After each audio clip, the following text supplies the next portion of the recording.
Good day, ladies and gentlemen. Welcome to another Ocarina of Time Randomizer Season 5 Tournament Race. Today we have Kirkq, the number 60 seed, versus DocHeaps, the number 37 seed, in the lower bracket, round 1. Today, yes, they apparently either the stats are broken or they just have not done a lot of races recently. But anyways, today on commentary, we will have splits happen and Sea Falcon. Tracking today, we will have Mighty Mouse and for the first time ever, Shannock5902, who will do an amazing job. I am Cemetery, I'm your restreamer, and we'll keep track of these hints. So take it away, commentator. How's it going, everybody? I think. Oh, Bobby's back. Okay. Yeah, no, I'm fine. Again, apologies anyone if you hear anything in the background. But this is a lovely stats page we're looking at here. Lot of information. So it is a lot.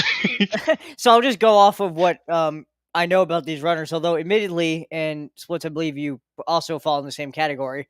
I know almost nothing about Kirkq other than I watched their round 1 match against I believe it's Marco, and Heaps, on the other hand, I mean, I know a lot about, and you know him very, very well. I know Heaps very well. He is my co-op partner for the co-op tournament, so yeah, I know Heaps a lot. I do not know anything about Kirkq other than his match against Marco. So yeah, I'm gonna be interested to see how this match goes today. This is a loser bracket match, so the winner of the race will get to continue playing tournament, and unfortunately the loser will be out. So I'm wondering if that will change how either runner plays, if they have any thing in mind. They probably are both really, really pressured to do very well. But we know that some of these seeds are really, really friendly, but some are just goddamn awful. So I'm looking forward to a shit show of a seed, not gonna lie. Well, I mean, it's S5 seeds can do and seemingly have done a number of different interesting things. Wait, so it looks like we're just under a minute here. Under a minute. Yeah. So, Chad, where do you think we're gonna drop? Yeah, that is a very important question. Where are we dropping today? Also, hi to everyone in chat as well. I'm gonna go with my favorite, literally dropping in river. I love that one. Oh, that'd be great. So it looks like say we got a Light Medallion start. We got Song of Storms.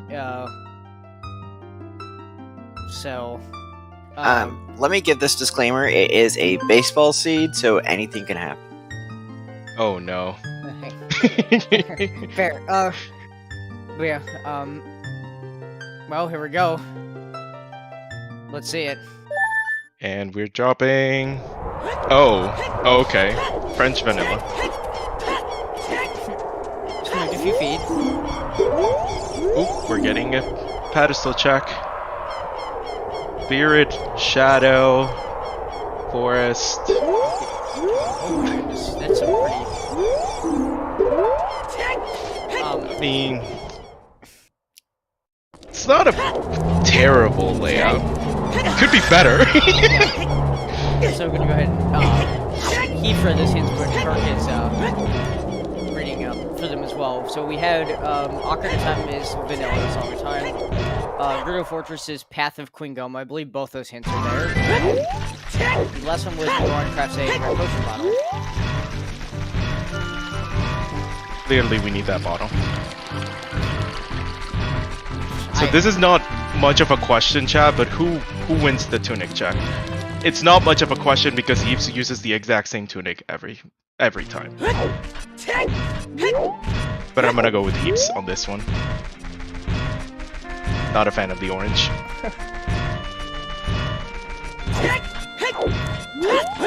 You know, honestly, I'm not my tunic color, but it's fine. You know what? It's They're not terrible to look at. So Don't worry, we're gonna get a bunch of pink just for you. Oh no, heaps! oh no.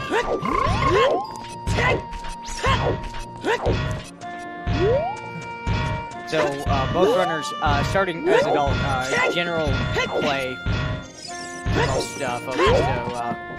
So missed that jump a bunch of times. No, oh yeah, keeps not a good start to the seed there. But no, most runners usually go to adult CAC and pick up all the checks here. There's a number of different things you can do. You can get a song early. And I'm sorry, go ahead.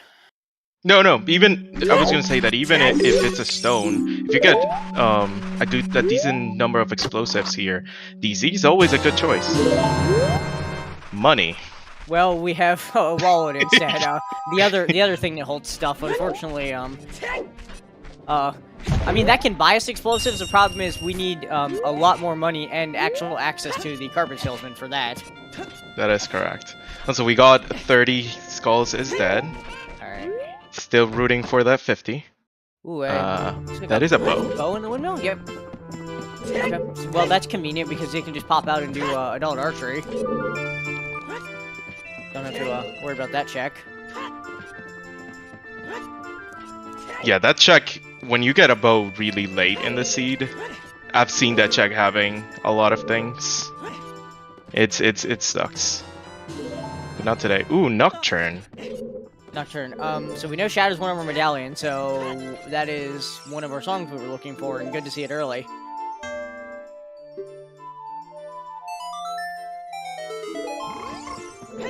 Now the question is, will we get the starter pack for Shadow early? Oh. I mean, that's always tough to say, but I don't think the runners would mind if that stuff showed up early, because sometimes it can be some of the more annoying things to find. Yeah, absolutely. But yeah, I did want to make mention too with that bow, that early hint we got for Gerudo's Fortress being path of Queen Goma. It could be that if we find Epona, that the Kokiri sword might just be sitting on HBA. So there could be a very quick Kokiri sword. Oh, and we got a strength on Adult Anjo.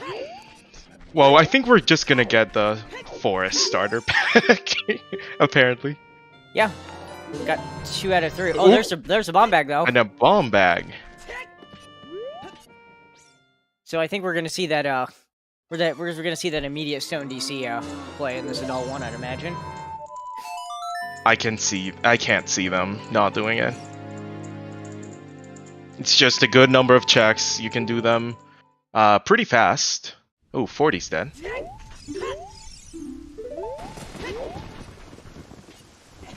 Yeah, this is a very nice start to the seed, giving them a bow of strength and a bomb bag. You just throw, if we get an early hook shot thrown in there too.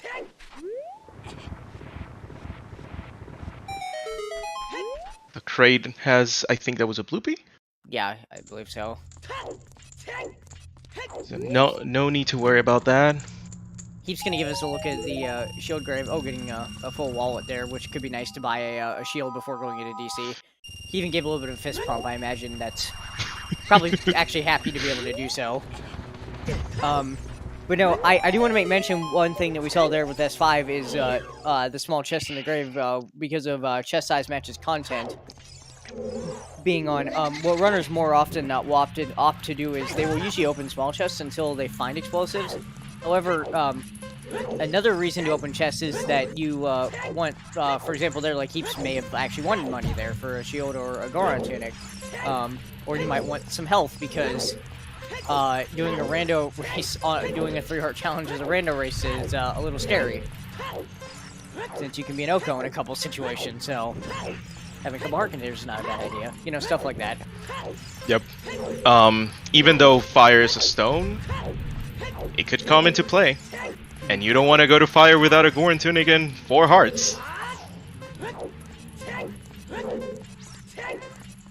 Dompe not paying off for anything useful today, and we will be moving on to DC. I think we're gonna.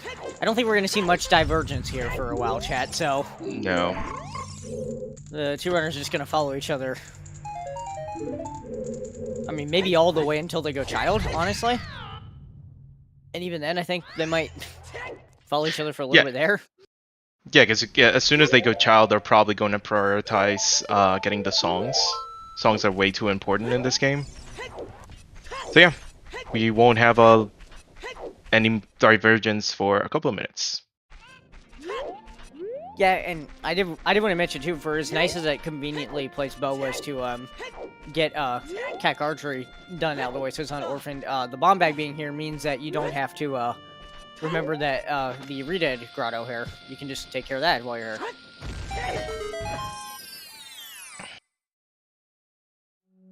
Yeah, not gonna lie, I usually forget about this check quite a bit.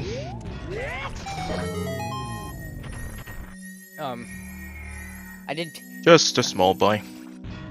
Yeah, they'll probably open it, especially Heaps is already down to 3/4 of a heart, so yeah, like a recovery heart there. It's nice. Also, I don't have either runner's audio on right now, but apparently Heaps' low health sound is a clang.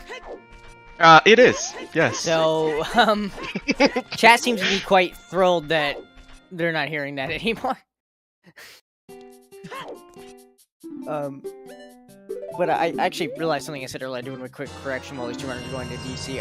When I mentioned about the Gerudo Fortress hint, it could also still be the rooftop chest that has something for Deku. And also, I should mention the thing about path hints. One of our new additions here in S5 is that it may not be as direct as Queen Goma, so therefore it's Kokiri Sword. It could be a hook shot or something that leads to it, and then you have to go through a million different checks to actually find what the hint's referring to. So, it may not be as obvious as it first appears. Going to root for a slingshot, though. And yes, Path of Queen Goma can also be a slingshot. It's more often than not that hint refers to Kokiri Sword in some way, but yeah, given that there are 3 slingshots in the game, and that would mean that the other 2 are logically behind that first, if it happens. Alright, so both runners in. I think that was Frog's 1 dead? Yeah, Frogs in a Storm, as an instance, as one of our new sometimes hints in the pool this season. A lot of weird child child checks that got orphaned quite often got added to the pool. A couple of adult ones as well, but that is one of them, which is a little interesting because we actually did start with Song of Storm, so that would not have been orphaned. Had the runners had to go to River early, but and with the explosives, there's no need to go to River as adult either, if they want to do that. Yeah, they would have went there anyway. So, I probably not the most helpful of sometimes hints to find.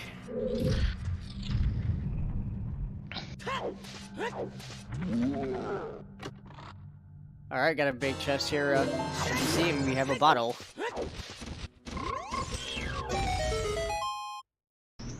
Well, rip Bigoron. Yeah, not only was that a bottle, that bottle had the exact same contents as the one Bigoron has. So yeah, poor Bigoron.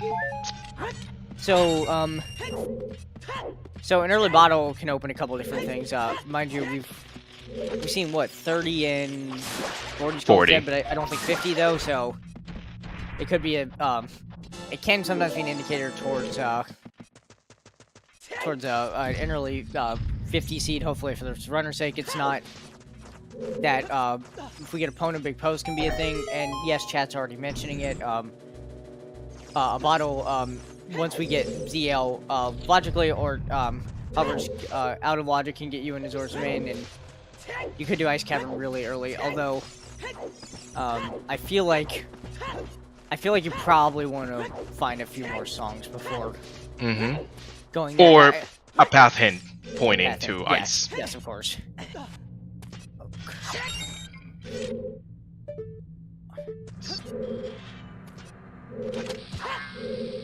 And the good thing about him having this shield is that you can ground jump. Yeah. Yeah. Another very good reason to get a shield early to go with the bomb bag. I didn't as Kirkq actually opened the vanilla bomb bag chest, even though it was a small chest. Maybe a bit of a different philosophy between these two runners of how many small chests to open and which ones to go out of your way for. It's always interesting to see little differences like that. Well, we're gonna need that. Yeah. A little early, but we're definitely gonna need that. Very nice. Getting her light arrows. No need to go get the hint. So as soon as the castle opens, we can just finish the game. Yep, so stone DC at least, if nothing else required for that. And as I said, I don't think the runners are gonna be may not be immediately helpful, but the runner's not gonna be too disappointed to see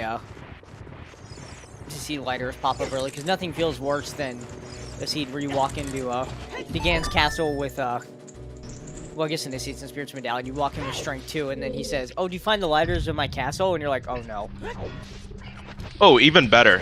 You get there with Strength 1. It's not gonna happen in this seed, but... Oh, F's for Kirkq. Yeah, Kirkq was pushing the block and had a quarter of a heart and was on fire, and unfortunately, after the cutscene ended, the fire wasn't quite out, so it did that last little bit of damage. Meanwhile, we did see a mirror shield on the chest above King Dodongo, so DC definitely required for that as well. Can't wait for King Dodongo to give us strength to just give us the complete package. That would be in the first 15 minutes of the scene. That is an incredibly that'd be an incredibly early spirit package.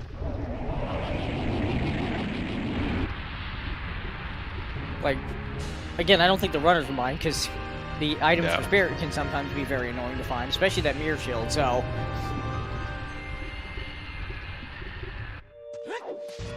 Yep, just money. But a pretty interesting DC. At least they know that they had to do it at some point. Because nothing feels worse than doing Stone DC, getting nothing, and then immediately getting the hint that DC is foolish. Yeah, I was. It just sucks. I mean, I know it wasn't going to happen this season from what we've seen, but I was kind of wondering beforehand if we were going to see that kind of situation. But luckily, now DC is DC had some required stuff in it. Now, the unfortunate thing is that later on we could get a very useful hint saying Dodongo's caverns on the path of Twinrova.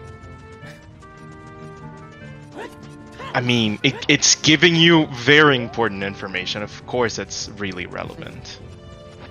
So, especially at the 2-hour mark after you did it in the first 15 minutes. Yeah, when you're sitting there trying to remember what you actually found in DC, because it's been so long and you've been playing the seed, and that was, basically 2 hours ago. Yeah, I know that feeling.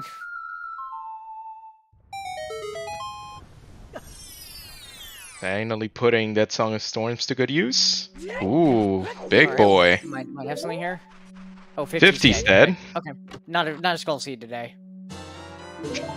Well, never mind what I said about the slingshot. Okay, yeah.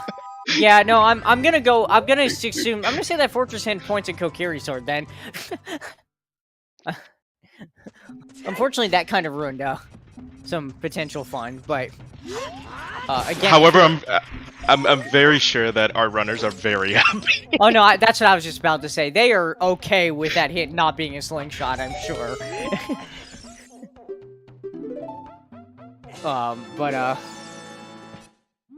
Yeah, I think they're gonna be fine with that. And honestly, I don't. When you're adult and you haven't done a child section yet in the seed, I am more than okay finding a slingshot because you won't orphan target in the woods later. Which Yeah, we've seen that happening time and time again, unfortunately. yeah, and if you run if these runners do run into Requiem early, that also gives you the option of doing Child Spear, which with Spirit being Medallion, I never am shy to do that location. So.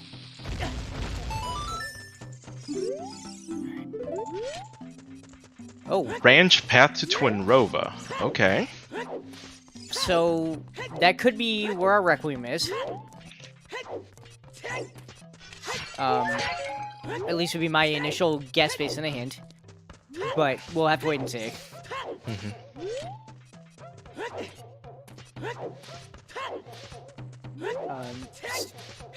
So both runners are going into the Boulder Maze here in Goron City. A nice little. Okay, we do have a big chest actually here, and Kirk's going to actually show off the fact that if you charge a spin, you can actually peek the chest here on the left side. If you do that from the entrance of this room, you can peek all three.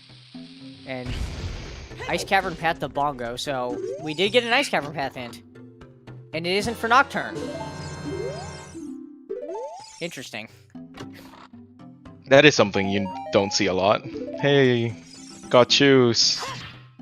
Yep, some nice bomb lock shoes, and we also got a scale, which a scale can help with some routing as child in a little bit. So that could be something that could be used by these runners. But what I was gonna mention about the runners like being able to charge a spin at the entrance of that room and be able to peek the chest is that this is early enough in the seed that both runners wanted to go in there anyway to get the hint. So, or at least I imagine that's probably why they did that. So that's why they decided to just go ahead and bomb their way in. And Heaps choosing to buy the Goron Tunic with that wallet. I mean, fair enough. He's like, I am not dying in Crater today. Ooh, did you see that hint Kirk read? I missed it, no. I believe that said, outside Ganon's capsule is a hook shot. Oh, no.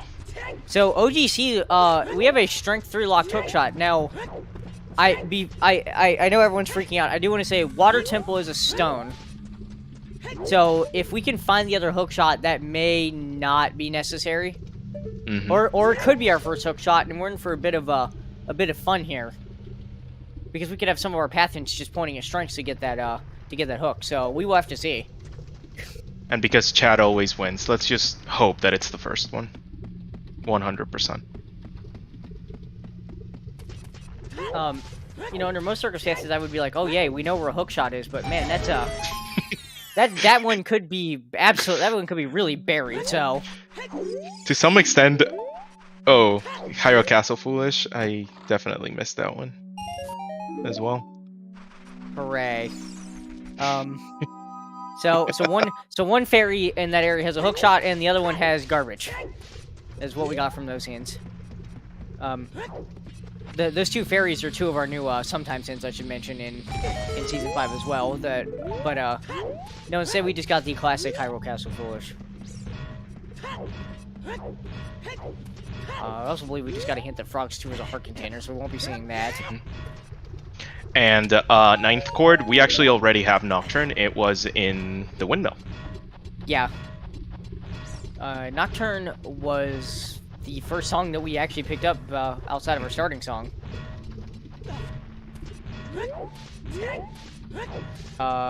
GTG Path of Baronade. So, might have a little bit of intel on where our boomerang and our letter are located.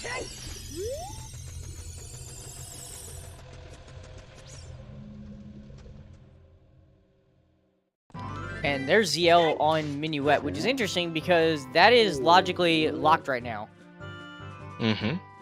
To access that song, you need either Minuet or Saria song. So, my guess would be that that's just one of our child songs to more than later, likely. But you never know. that's the nice thing about just being able to do a Mido skip is that you can just go right around the logic and possibly a couple of age changes that is expected from a seed early on. And Graveyard is on the path of Phantom Ganon. That is not where we got the strength of bow, correct? No. They were both in Kirkq, so it's probably pointing at either Minuet or Sarius in the Song location, or our hookshot. So I don't think it can be Minuet or Sarius because it would be ZL locked. And ZL's locked by Minuet or Sarius. So I think you're correct. I think there's so based on the hint that we got about that hookshot in OGC, I'm gonna guess there's either the other hookshot or another strength in the graveyard then. Just for PG it wouldn't be a strength. Strength to get the hookshot out of OGC. To get the hookshot. Okay, yeah. That's what I mean. That could be evil, but yeah. It could be, but it's one of our it's certainly one of our possibilities. Also, welcome to Season 5 where Mido ain't got shit. Mido tries, okay? He tries. Not very hard, but he tries. So yeah, there's all of our so yeah, that was all of our path hints today, so you can get a look at them there. We've got quite a few of these to sort out as we go through the seed here.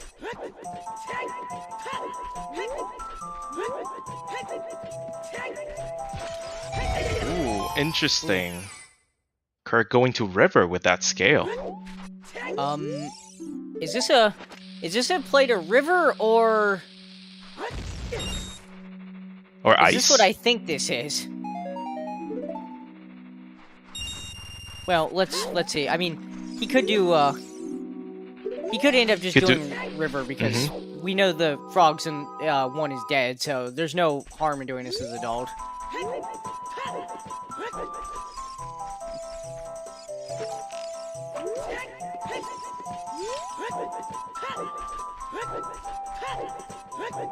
Also, chat, we do have access to domain. ZL was on Minuet, so we don't have logical access yet. Logical, right? We don't have logical, but we do have a hint that there's something in ice for Shadow. So,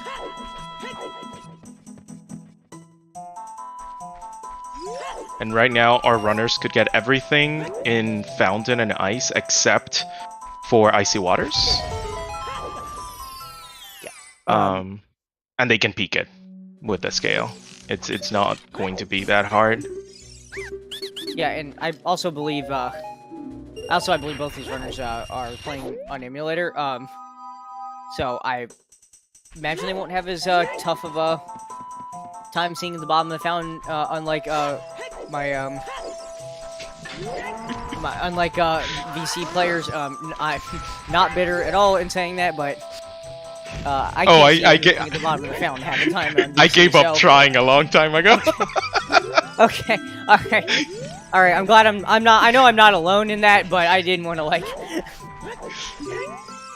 Yeah, chat. They have Kirkq. Let me clarify. Kirkq has ZL because he's been to graveyard or sorry to Minuet spot. Heaps is headed and getting it right now. He will get ZL, and then we'll have to see what he ends up doing if he tries to make the same play.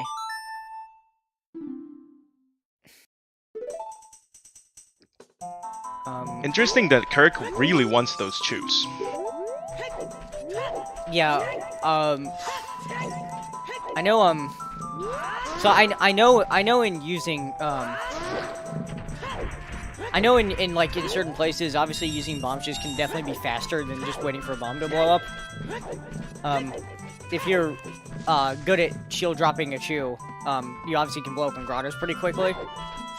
And many other things, so maybe Kirkq is thinking to keep the to get an extra pack of chews for maybe that purpose. Mind you, it looked like the pack of chews that they got in the Maze in Goron City was the 20-pack, but looking at Heaps counter there on his screen. Yeah, it looked like the 20 because that's the only one that he's picked up. So I think they have plenty of. as is there's a repeat of our Begone hint. And equipping that bottle tells us that we will not see divergence for the next couple of minutes once again. Nope, Chad, I hope you're ready for double ice sub 30 minutes. So Splits, if you you can interrupt me if something pops up in the fountain, but I've got to mention this real quick to folks in chat. That little trick there, Weep Skip, I'm not even joking for those who are unfamiliar. Accidentally found by my bud, JBone25, who, as he said, was just drunk driving in domain and just kind of jumped onto the fence. That's exactly how it happened, yes. Fire Foolish, by the way. Sorry. Yes, Stone Fire Foolish. That's a really good hint with fire being a stone. We won't have to go into there. Oh, you hey, did Jay. hear your name. Yeah, Jay. They were weep skipping. I'm not talking shit. I was saying they were weep skipping, and I was telling the story of how you found it and what you described it as. He was giving you credit. Well, I don't know. I don't know if saying somebody drunk driving and accidentally jumping is, I don't know if that's credit exactly. I'm not sure how to describe that. I mean, it is one of those tricks that changed the way that we all play this game. So I would say I would be pretty proud of being able to say that I created something like that, even if I was drunk driving while I got it. Yeah. So GGJ. Yes, I mean it has absolutely changed just how the game is played, because Ice Cavern, once you get a bottle and you know, ZL or hovers, you can get in there and get a song really early in a seed, and it can. That looks like nuts. Is that a Deku Nut? I think it is. Chat, please. yes, we've gone through plenty of nights with that joke. Pun totally intended. Yes.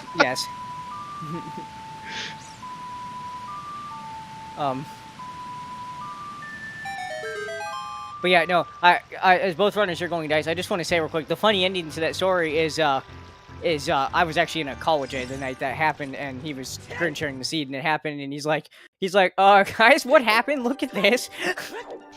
And I remember I was actually streaming something else, and I actually paused to look, and the rest was history from there. And then that was posted in, I believe it was like, I think it was Datsu, like found like a setup in like 30 minutes or something. Yep. And the rest is history. Yeah, and the rest is history. And we had Weep Skip, so. One of those tricks that you definitely have to learn if you want to play this game competitively and have a shot. Yeah, and especially with that hint that these runners got this early. Like, honestly, it does make sense for them to be doing this. It does. So they know they have to do it at some point. Yeah, and based on where they were, this was a very convenient time to route it in. One thing that is very important to know about this trick is that you are not allowed to go through King Zora, so this is a one-way ticket. Yes, once you complete ice, you are leaving either Warp Song or save quitting. So if you want to actually check what King Zora has, you will have to come back later. They're probably gonna grab a blue fire bottle, just in case, so they don't have to do it again or wait for another wallet. So yeah, so we will, I imagine, because they can't, like, with the hints we haven't, I guess unless they end up doing, like, big codes at some point, there's really not much else that they would keep in the bottle.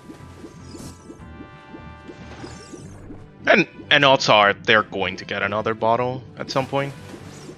Also, shoutouts to Heaps for making sure to give us a better look at Greg sitting on the iceberg.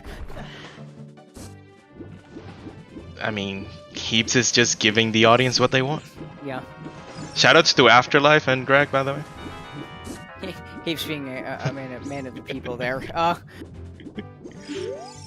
And what? Oh no! What the fuck is that doing there? No. That's not. No, I refuse. There's something in the Iron Boots chest. I refuse to believe. Baseball.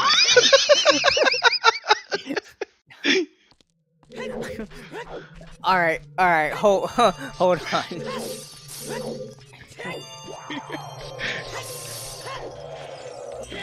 There are still 2 other checks. Yes, Sam, you missed a Zora tunic that just popped up in Ice Cavern. It's the only thing that we found in here so far. So, but we do have we do have one more check and the song. So, no guarantees that was it, but that's also still not what you want to say.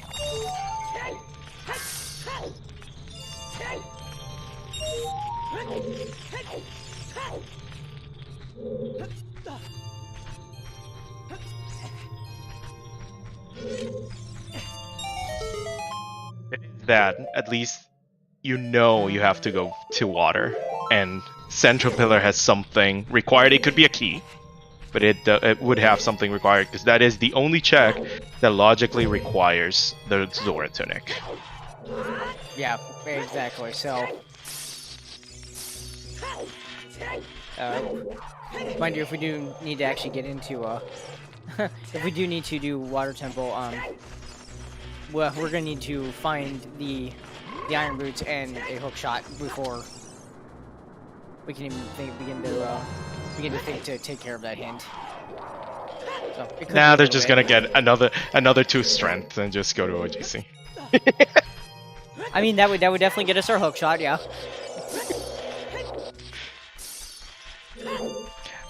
Canadian Hero, the tunic is not logically required to do the toilet now. The only check is Central Pillar in Water Temple.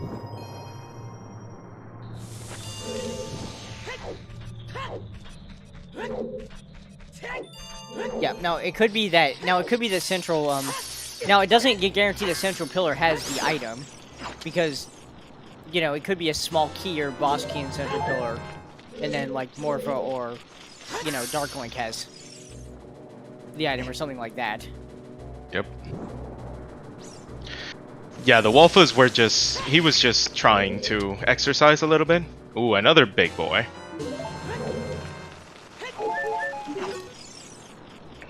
Okay, there we go. You see, that's a little Alright. more like an important item for Bongo. Just a little bit. Yeah, so that is a very, very direct path of Bongo Hand, I'd say. Got one of the items that required for Shadow Temple there in the hover boots, and so we can check that hint off the list as being satisfied.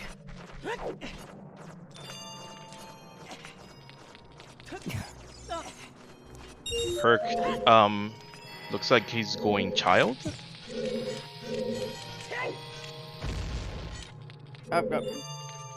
Yes, okay, yep, he is. I think. Oh well. Nope, never mind. So, I will say something slightly annoying about us finding those the runner finding those hovers. Where they did is that now this it's not in logic. Okay, maybe looks like he's setting. Oh, he might be setting Dompe time because of that graveyard.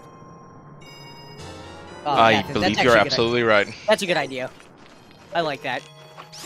But no, I was gonna say the one annoying thing about those hovers is that we obviously went through the crater earlier and we couldn't get the song on Bolero, which those would now let us get.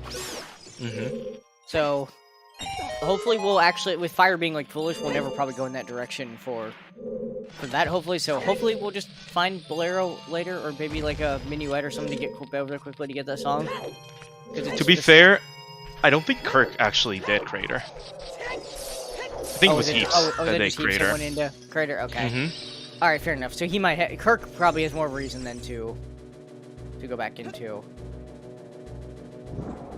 But for all we know, they're getting Bolero as one of the songs in 2 song.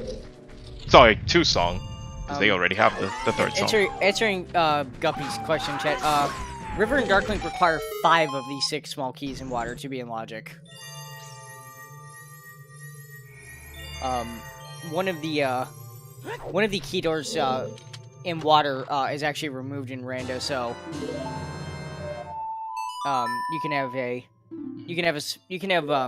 you have to have 5 small keys available before Darklink River, and yes, as Skill was mentioning, chat, the boss key chest.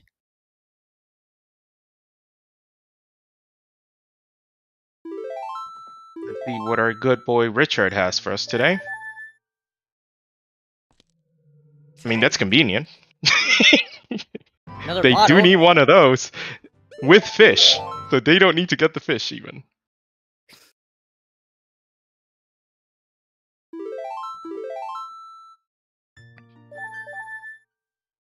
All right. So Kirk going to give us a look at bombshell bowling. Something that I'd say in a lot of seeds actually is not done the first time going through market, because normally unless you get a bomb bag immediately you can't check this, but we could today, but unfortunately it's nothing.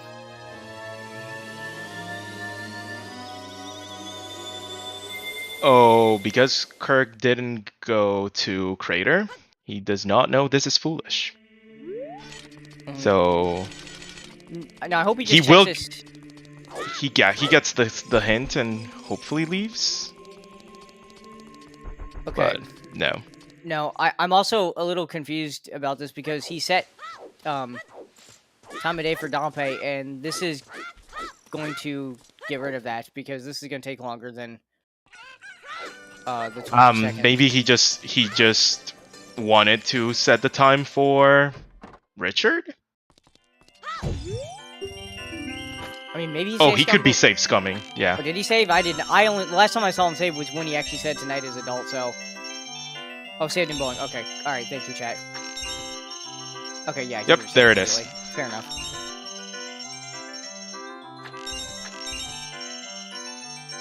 So we get to see our child spawn now.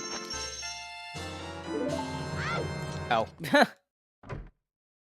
That's convenient. I mean, that's another song. And the other bomb bag. Oh, was that on child shooting? Yes, child shooting had a bomb bag.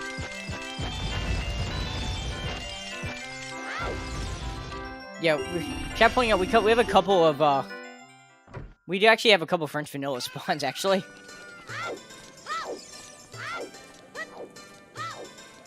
So that's really nice for child though, because especially since time of day doesn't pass in Coherent Force of Lost Woods, and Kirk will actually be able to get the Saria song check before heading out to Graveyard.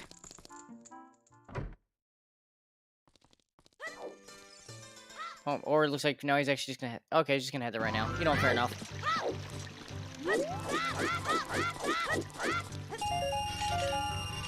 I'm very, very interested to see what's here on Dompe digging now. First, of course, we're gonna get the song in Composer Grim and probably the check as well. Obviously, a little flame storage for the check, yeah. That's probably why both runners, now I think about it, saved this Composer Grave for Child.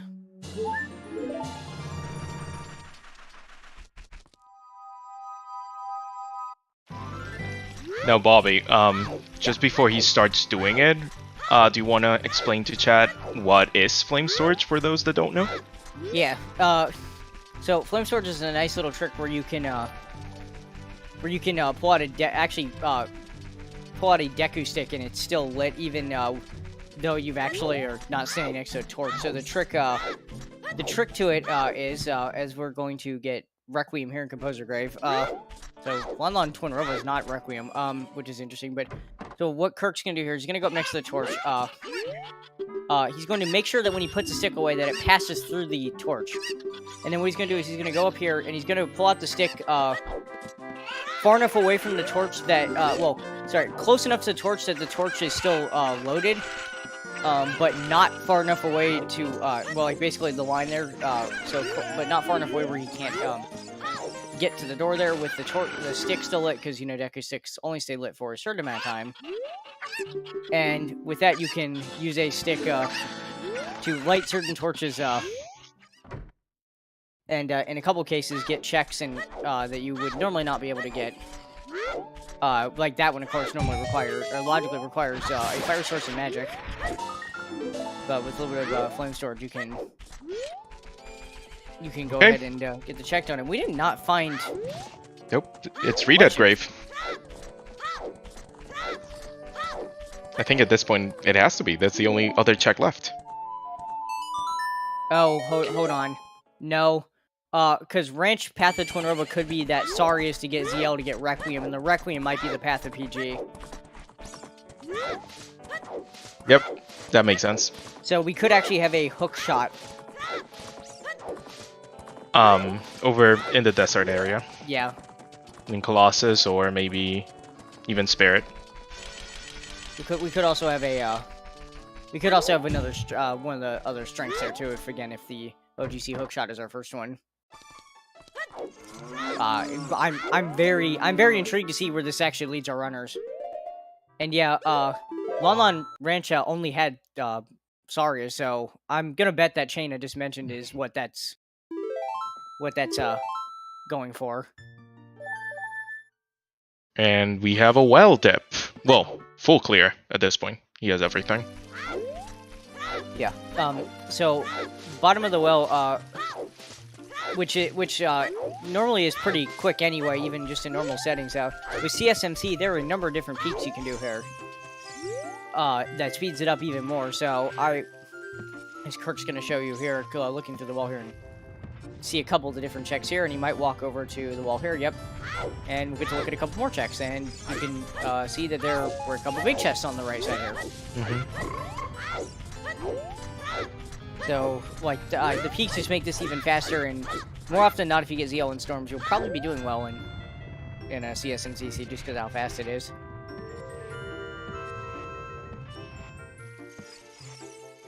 And there's our magic. We do need that.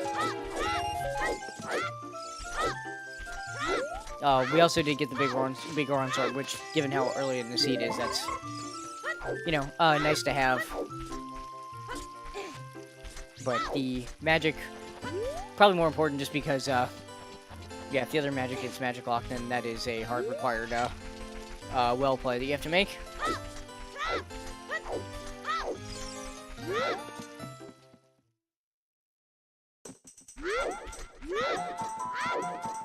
It also means something you were talking about earlier about, like, the, getting the shadow package. We do have Nocturne Hovers and magic now. Still looking for that Dins and a hookshot. And however to get to the hookshot that these hints are trying to help us with, and then we can do that. Yeah, so Kirk will continue to go through the well here. Heaps is in Lost Witch's Child. Oh, that's a really good hint. Okay, well, you know what? The hell with King Zora, then. Oh, there's Rudo's letter. So, the GTG path to Baronade, definitely pointing out towards that boomerang. So yes, so a couple of things that letter tells us. First of all, yes, that we have boomerang, or whatever leads to boomerang in GTG, but also that Ice Cavern play that they did out of Logic, as it turns out, it was in Logic the entire time. You just had to go Child and get all those other things.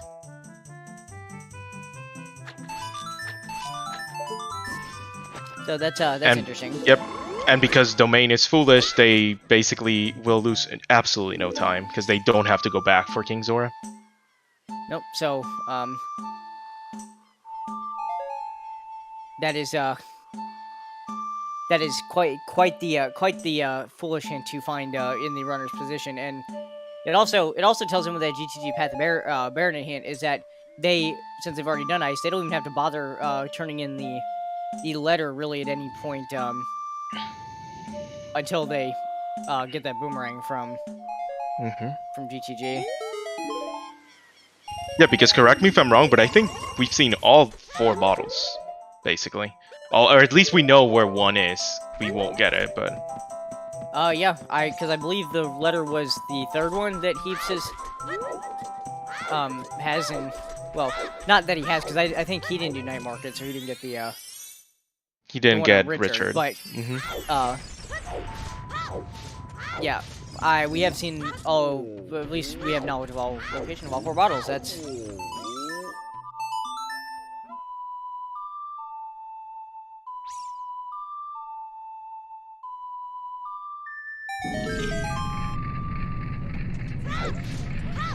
So, Papa D, give us something good. Shoutouts to me always playing the wrong song here, by the way. More choose. What is with 44 choose? Let's go. And a Sphere Zero bomb bag, of course. Also, ice arrows in the well. Let's go. This seed just keeps on giving.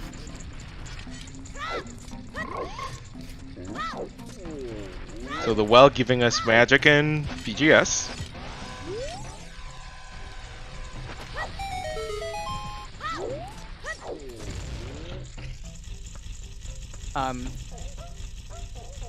So Kirkq has finished up the well, walks out of there at least with possibly required magic.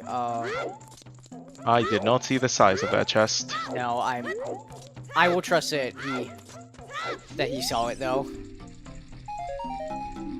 And Heaps, Ponus is in the crater, so that's probably how we get our Kokiri sword. And potentially our boomerang or put us on the right path. Yeah, because it gives us access to that area as well. And Heaps getting Forest Wind out of the pot in Goron City, which which between our two runners, that Forest Wind is really nice and ready to go. But one runner does not have the Forest Wind right now, and the other doesn't have the magic. But it's a really nice tool to use. To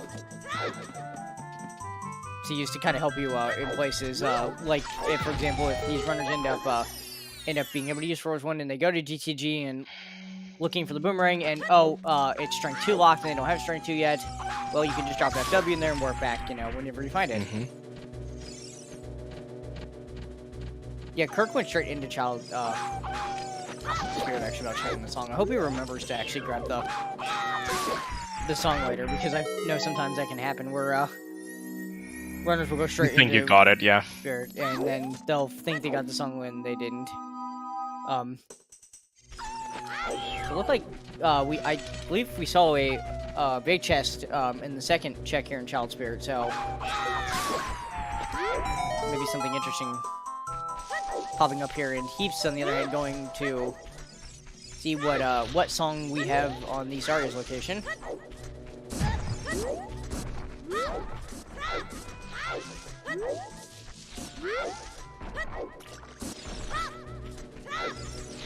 Oh, there we go. There's our hook shot. There's your graveyard path to PG. So that means, so since that's path to PG, that means that there's at least one strength in that's got to be hook shot locked. There's got to be a reason you can't get the OGC one before that one, or at the same time as that one. And Heaps getting Bolero out of Saria, so that'd be really nice to quickly go grab Opponents. Yep. Which, again, for Heaps, as you mentioned, since he did crater, that song was kind of orphaned at this point, so that will quickly take care of that problem. And now he's gonna get Requiem. Now the question is, will he do well for that magic? I don't know. I could see arguments for both sides.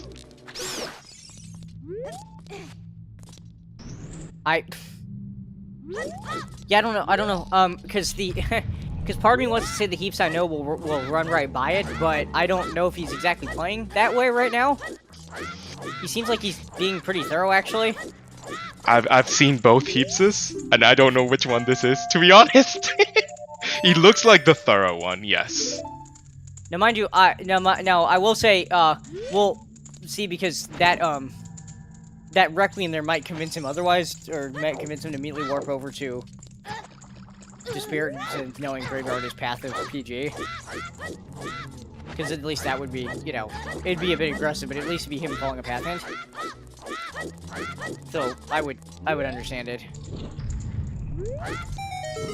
But maybe since, well, with CSMT is so fast.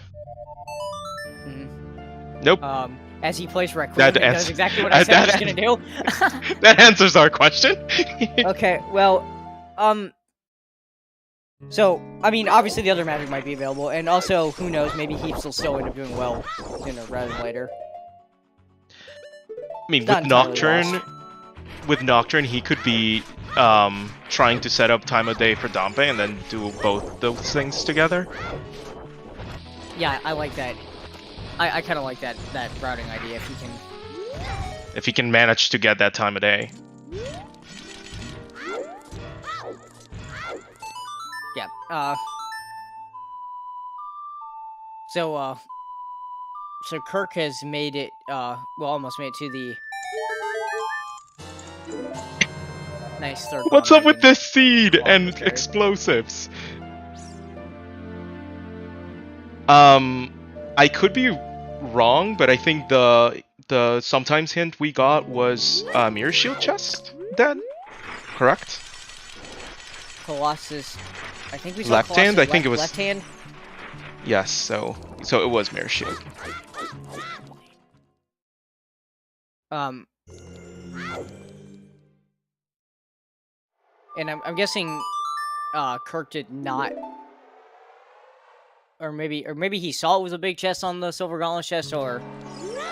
Yeah, we couldn't see it, so I'm guessing it was big. Or maybe he couldn't see it either. Nope, big chest. He definitely saw a big chest error.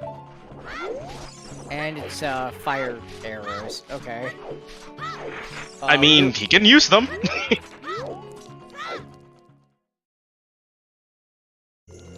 Hey, chat. I'm gonna. Well, actually, I don't know if I can ask that right now, because I need to see the other side of Spirit Temple. But there was a fire locked key in Sunblock Room, literally yes, right before this fire error. So there's a chance those fire errors are actually DINs locked, like logically.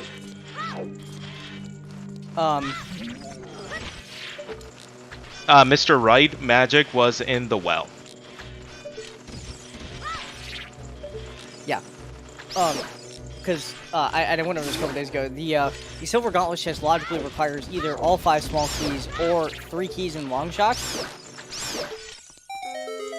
Logically to get to, so obviously if it's all 5 keys, then it's a fire locked fire arrows, but and I guess we know where long shot is, but we don't know where the other strengths are, which I guess in chat that's why one of our trackers said that depends where strength 3 is. So we'll see. And yeah, the Forest Woman was in the pod in Child Gorn City, which Kirkq might very well end up actually getting. That he has not done Child Lost Woods yet. That's also where Ruto's letter was, so. But for now, it looks like with this time of day being daytime, he's going to route over to Lon Lon Ranch and get Sarias. It's gonna work out really well for him, routing-wise, because he gets Sarias and then can full clear Lost Woods and Childborn City, which is what I think he was aiming to do. Yeah. When he skipped Lost Woods, and also because their spawn is Sarias' house, it's really easy to go back to. Yep, absolutely no problem getting over to Lost Woods in this seed, even without Minuet, and based on that Sarias hint, Minuet is either on Prelude or Burning Cack in the seed. I would venture to guess, but yeah, Purple Bomber. The other hookshot is in the outside Ganon's Castle Fairy, which is Strength 3 locked.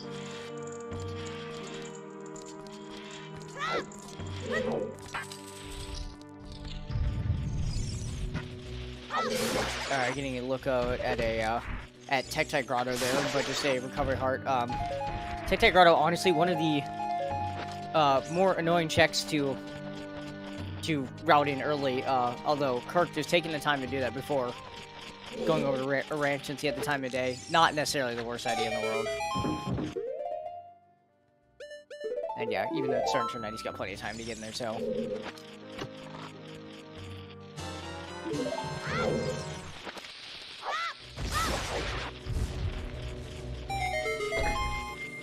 But yeah, it looks like these two runners, they massively diverged at the beginning of the child section, but now they've just swapped places. Slowly converging. Likely they're just swapping routes, and they're gonna yeah, they're probably gonna converge. With the exception of Well, because I don't see Heaps doing well now. No, not in this child section, unless he does actually end up with the time of day somehow. Which again, I admittedly I did not. Well, he got Prelude off of Requiem, so his time of day is reset to noon. So he's gonna have to go do a little bit before he can actually get that routed in. And you know, I forgot to mention this when Kirkq was in here, but another great use of flame storage is being able to do sunblock room this way instead of having to do the without magic, instead of the vanilla intended way of going around collecting the silver rupees. Then that torch right there lights the gold one, and then you light them as child.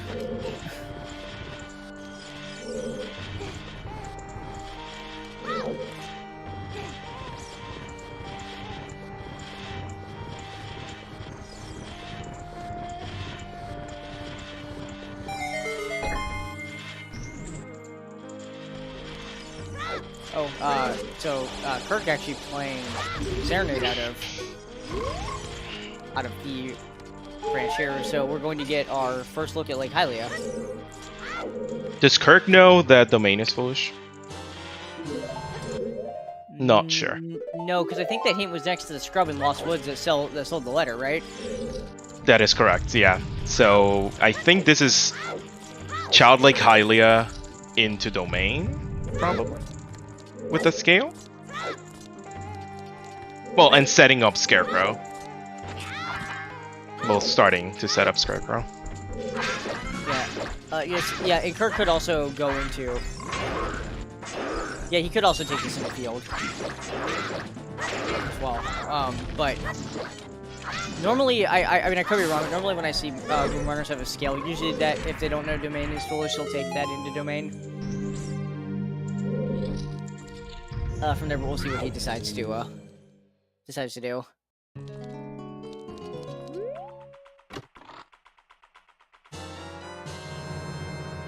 Kirkq did grab Prelude from Colossus.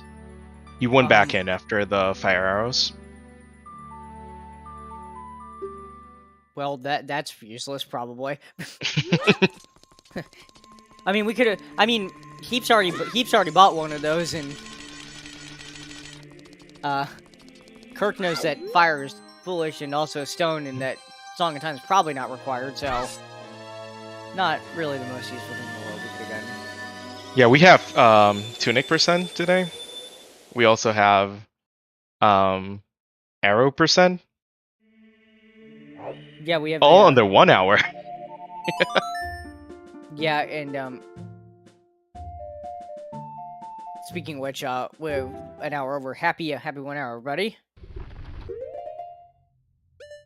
Got a nice shout out from our shout out to our restreamer there, Cemetery, for putting the race on and giving these shout-outs. Especially, I want to make sure I shout out our trackers, Mighty Mouse and Shanok, who are they're doing the real work around here. I'm just talking. They are the ones that are actually paying attention. Definitely. And of course, a big shout out, of course, to our 2 runners in the race today, Kirkq and DocHeaps, and Baseball, who is in chat today, who is race monitoring this one for us. So thanks everybody for, as always, for helping put on the race today. You guys are all awesome. Yep. So, as we figured, Heaps immediately went back to Gold after finishing Spirit and got Epona Song out of the crater. Yeah, and with those hints, he is definitely crossing after Forest.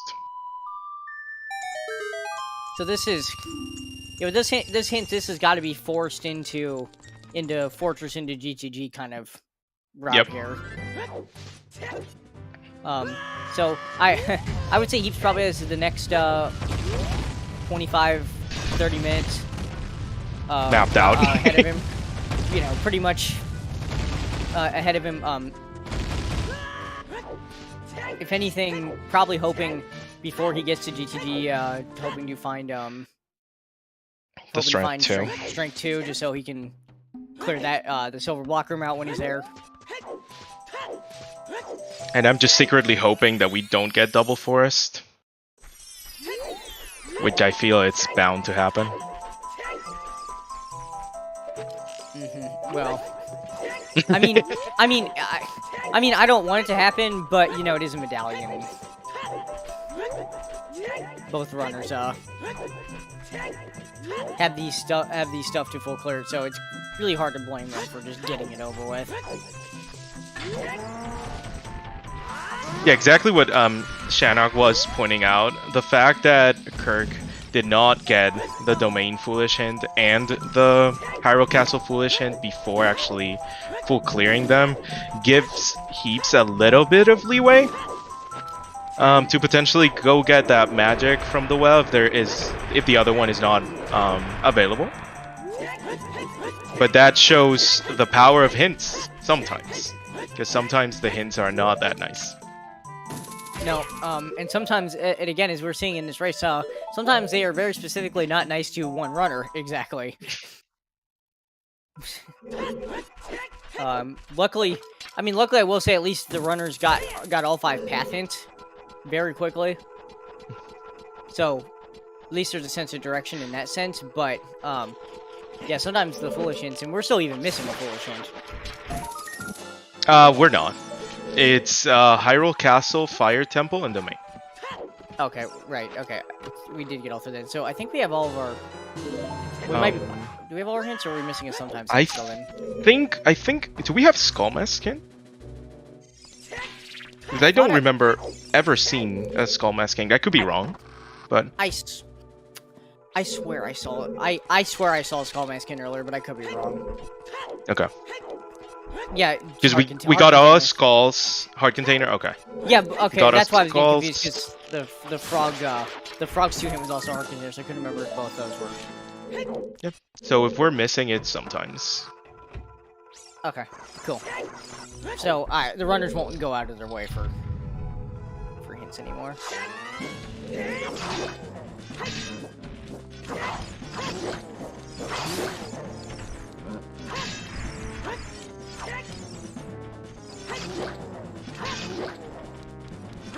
Alright. Kirkq about to get Forest Wind. Yeah, which he will not mind seeing this since he has magic, and we'll be able to use that. Keeps seeing a big chest here in Forest after fighting the first set of Stalfos, and actually grabbing a fairy, which since he has four hearts, and Stalfos can hurt pretty badly. Oh. Well, no, the hell with well, it that. could be. A triple dip of Crater to full clear. Yeah, that's the most annoying thing, is because now Crater Fairy is what's orphan there. We do have Bolero at least get back quickly, but still, that's a little annoying right after, Might go back just because he can also do, No, never mind. I don't think because he peeked left side gourmets, and it was a small chest, so yeah, we know that's dead. Also, I'm sorry, I gotta put this out in chat. Shout out to the typo in the path hints. Oh, now I need to see. I believe apparently it's called the Gerudo Trading Grounds and not training. Let's go. There must be some much different activities going on inside there today. To be fair, they exchange goods and services. You pay the entrance, and then you can get all the goodies inside.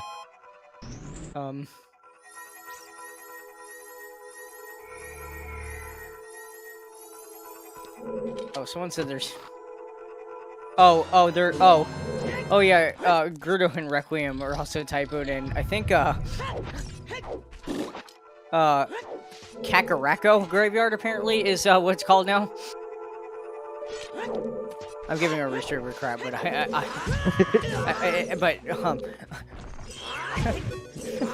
it's just funny. Rock, don't worry about it. It's all in good fun. Yes, I'm just having a little bit fun, and yes, typing is very, very difficult. Half the time I can't spell words either, so.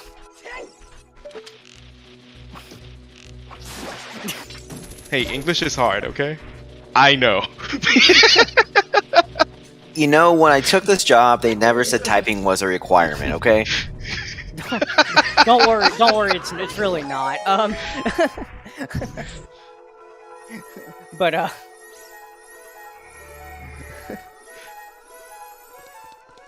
I just need something to get us through Forest Temple, so. Oh, and it's gonna stay trading grounds, by the way, just for the rest of the seed. Okay. I'm okay with this. I'm fine with that.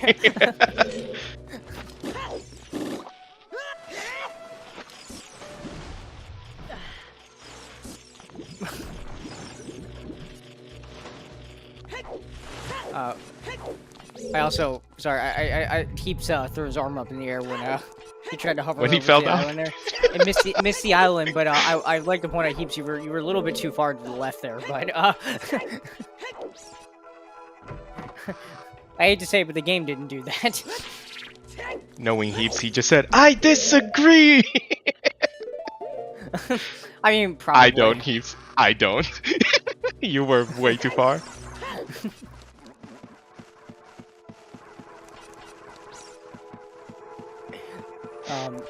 Yeah, so Kirkq has now finished up Child Lost Woods, got his Ruda's letter. Unfortunately for him, got the Zora's Domain Felicient right after he went there. Has his Bolero, though. So, he will be able to get over to Crater, which you had mentioned earlier. He has not actually done anything in Crater yet, so that'll be quick access to that and getting a Pona Song. He did play Serenade again.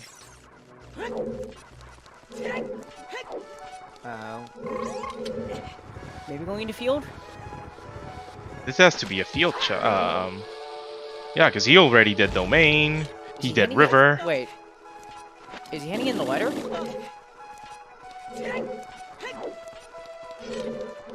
Is that what this is? Oh, setting FW. Yes, he is setting FW. I mean, this isn't a bad idea for the fact that Child has to travel.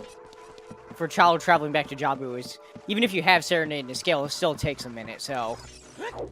This will speed it up a little bit, and he can also check the Boomerang chest, if he so chooses, and then put FW after that. Now, we know, very likely because of that GTG Path of Baradin hint, that the Boomerang is, or whatever leaves the Boomerang is probably not in that chest, but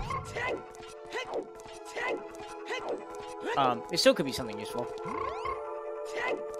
I want to say he's not even going to do the Boomerang chest. Because he has the GTG path hint, so... I mean, the argument, there's definitely an argument for not doing it because you have the hint. The argument for doing it, though, is that you have to carry Ruto upstairs anyway. So you're not really losing time by doing this. No, you're right. So, and you know Jabu is a medallion, so you're gonna do this somewhat anyway, so it looks like he's just gonna go ahead and take care of it, so... And you can leave Force Wind literally inside the map chest room, so it's... Yep. You basically lose no time.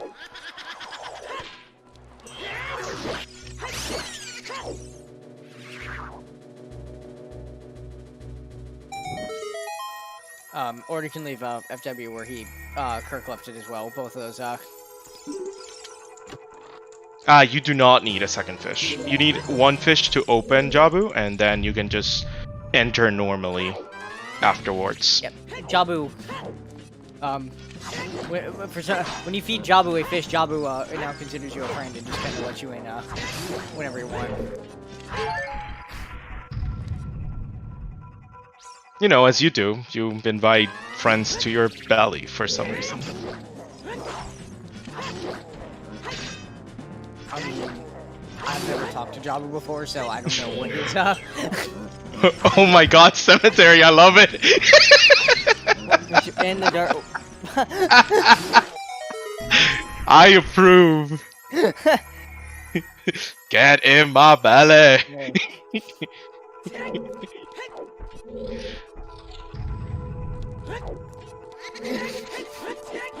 I mean, if we are getting this statements from Cemetery does not need to sleep. We need all the help we can get in Forest, okay? I was gonna say, nah, it's fine, yeah. Especially since I've peeked over at Heaps' feed every now and again when he's been here, and I don't believe he's found anything else after the hammer, so... No, I just go over to his side when he's gonna open a chest and then go back to Jabu.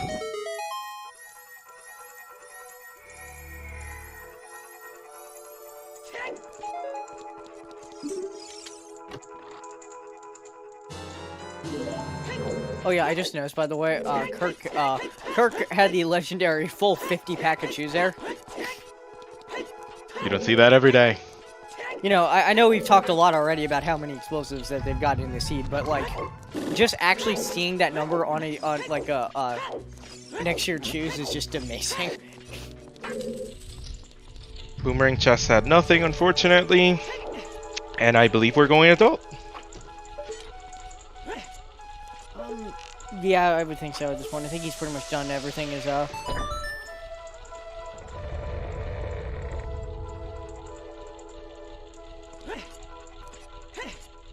Chad does have explosive percent, yes. But yeah. neither do our runners. Because Heaves doesn't have 50 chews, and he will never have 50 chews because he's been using them quite a bit. And Kirkq doesn't have the last bomb back.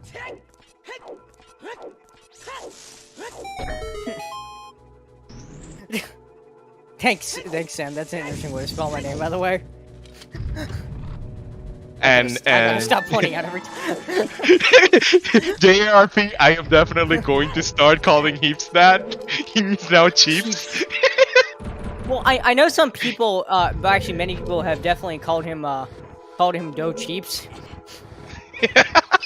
Before, but no, he is DocHeaps. Banana splits happen. Now I'm hungry. Yeah, Thanks, Shawnee. We're just gonna make everybody hungry before the end of this. So if at some point I just disappear, I'm definitely not eating ice cream. Definitely not. No.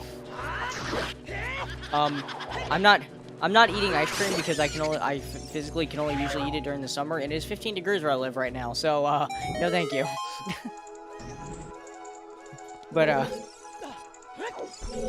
But ice cream. I mean, ice cream's good, but I'm just someone who can only usually eat it during warmer weather.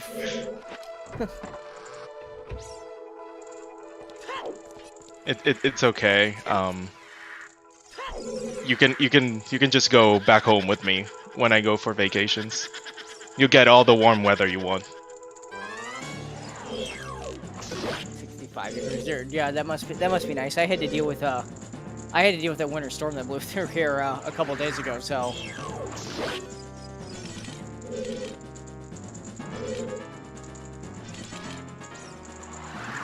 You're going to Universal tomorrow. Let's go.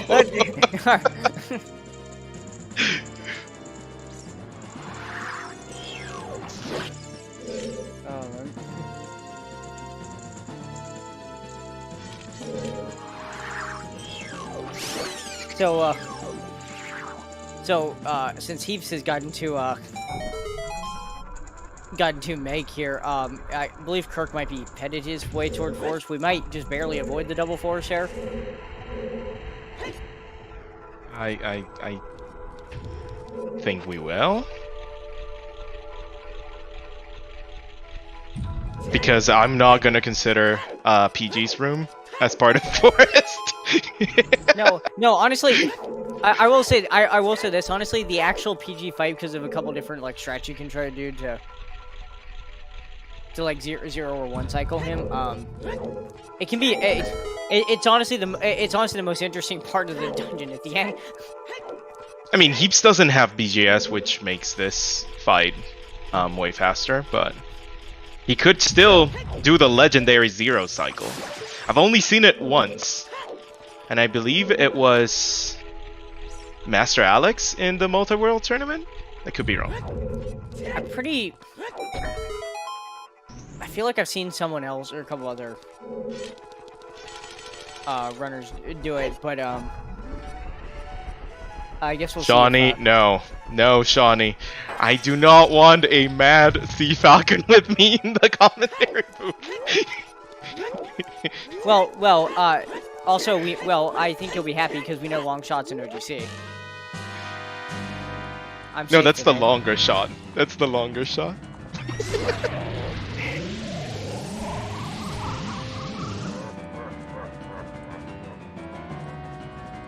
I mean, we could have a strength on we could have a strength on PG that like is obviously one of the ones we need for that hook shot, but I don't think Heaps would mind seeing a strength here given his next destination.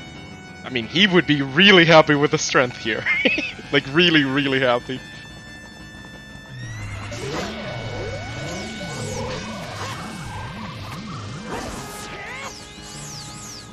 Hook sanity, we would need a dev. Unless you're volunteering, Sponge. If you're volunteering. Oh gosh. I am not that smart, so no, I'm not either. Although I will say the hilarity of like opening a chest and finding like one chain of a hook shot. No, let's just separate the boots. You get the left hover boot, and then the right iron boot. Let's go.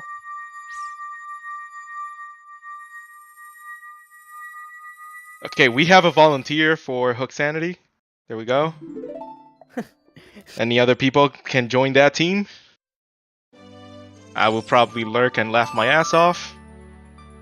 Where one iron and one hover boot. I mean, in theory you could. I'm not sure how well Link would move with that, but... No, they just net each other out. Let's say that. It's basically normal walking.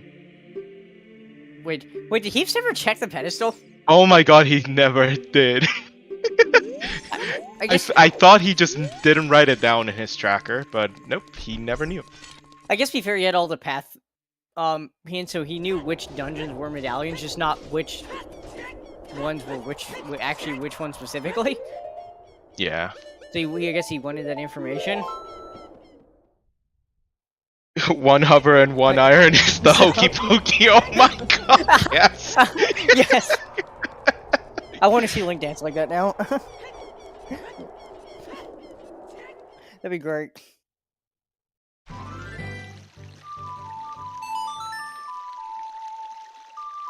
I'm just gonna volunteer my co-com to get the for a weekly to get the 4-person restream layout, and only have 3 runners, and then see Falcon just dancing the hokey pokey for 2 hours.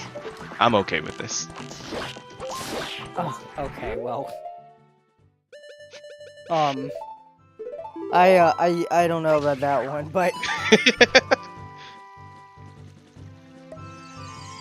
He has to dance it until all runners finish. I don't want to push my luck. I don't think you all have seen me dance, nor have you all just seen me in general. So I don't know if I could keep that up for 5 minutes. I'm gonna go with he can. He's just shy. Let's go with that. I don't The know Macarena, well, the Macarena, it would have to be me, given that I actually speak Spanish and I know the song entirely. Yeah, I feel like I'm not the one who should be qualified to do that. So no, that sound, no. I'm surprised he's shuffling the sound effects, to be honest. He usually doesn't.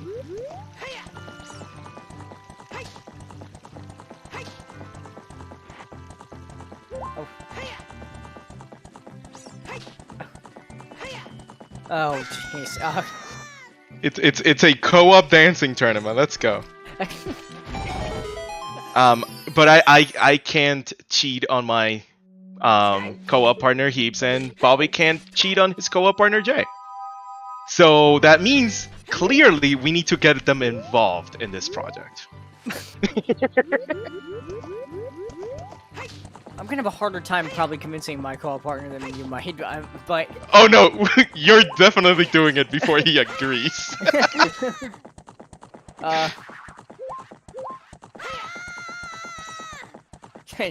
Versus Jaden, 2 commentators. That'd be a great... all seriously, that'd be a great race, but... I am just gonna say that I am on Heaps' team because he can actually dance, like, really well. So I want to be on his team and do nothing. You know what, fair. I have zero idea if Jay actually can or not, so... Well, I do know that Heaps has ballroom dancing experience. Ah, well... In his younger years, so... no, VXR, you would go on the any group. You will be a floater. The group that needs somebody, you just take their place. Yeah. Look, we'll work out the details of this at some point. But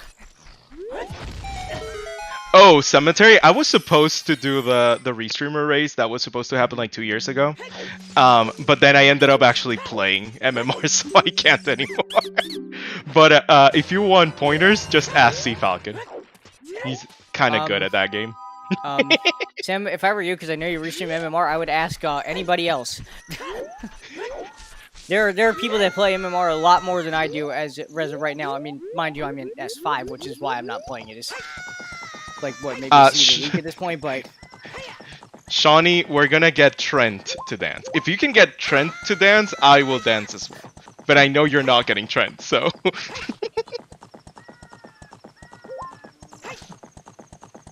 Oh, you want to ask a good player? Oh, sorry, Bobby. I mean...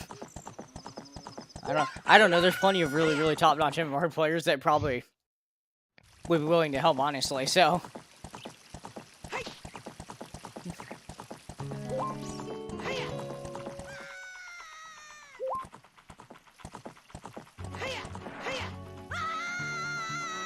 Alright, so Kirkq is halfway through Forest, and Heaps now has made his way over to Valley, so... so now clearly I'm focusing my attention on the right. I don't want to see Forest with absolutely nothing. Well, even well, I mean, we have 2 path hints located over in this area, so I am very curious if some other if the hints end up being as direct as they could be, or if we start getting some nonsense. Nonsense.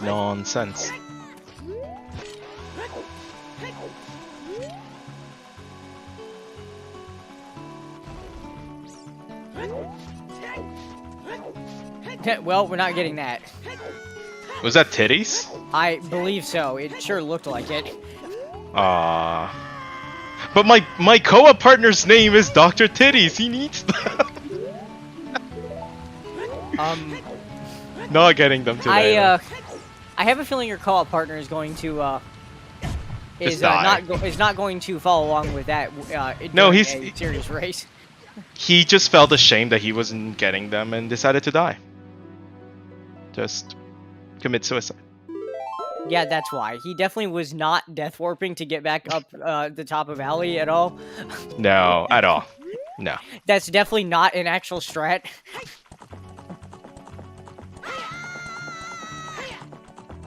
I will say that that's one of the advantages of keeps having that low health and not having the double defense is that that death warp was incredibly easy.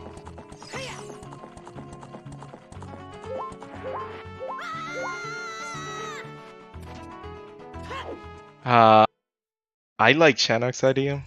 I would not like it if I were one of the runners, but you know, I'm not. So. Oh boy. But Yeah, I'm okay with this.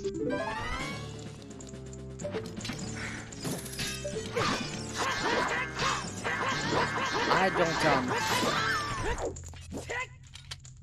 think the runners will be happy with that. But we will have to see. We're gonna start with the fortress here.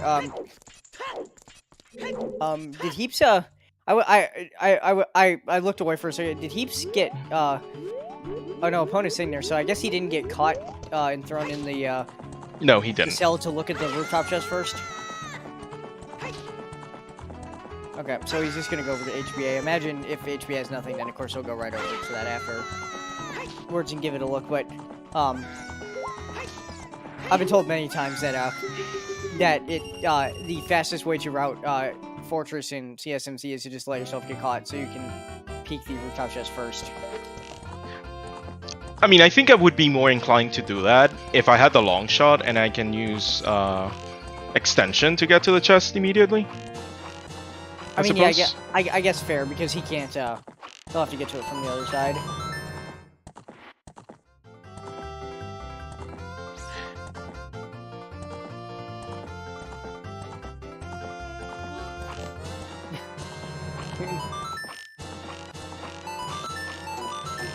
Who's screaming? We all are.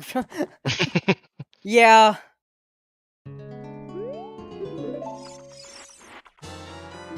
Well, it was literal. Okay. All right.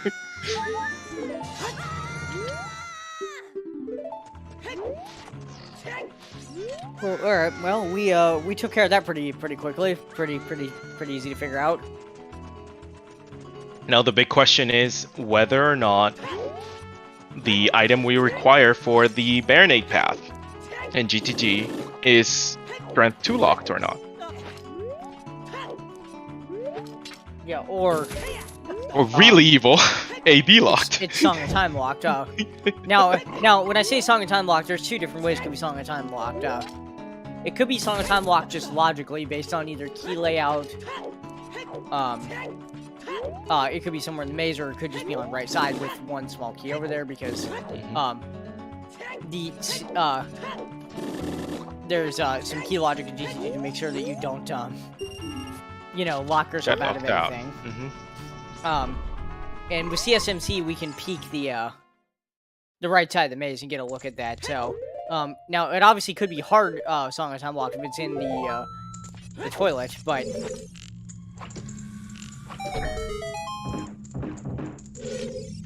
we'll get a look here and see.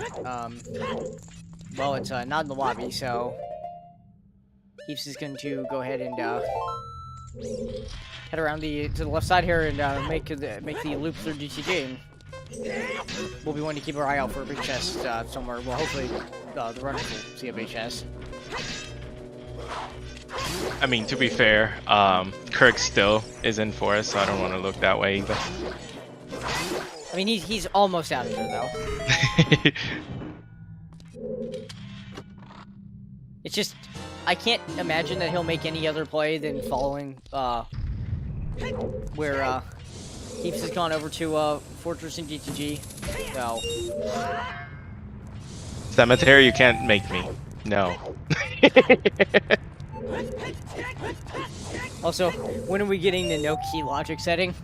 I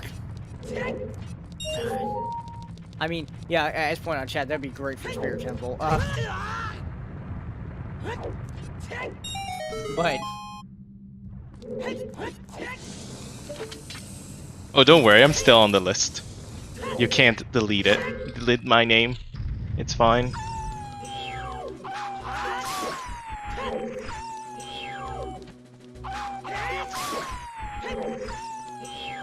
So I'm expecting Kirkq to do... Oh no, Kirkq.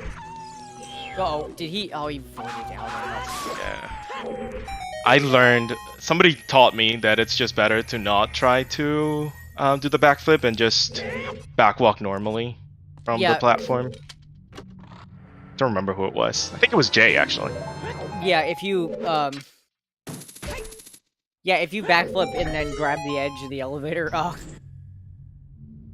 you don't have time to let go. No, you're going up with the elevator right into the ceiling. So... And OT transforms into a scene from Final Destination.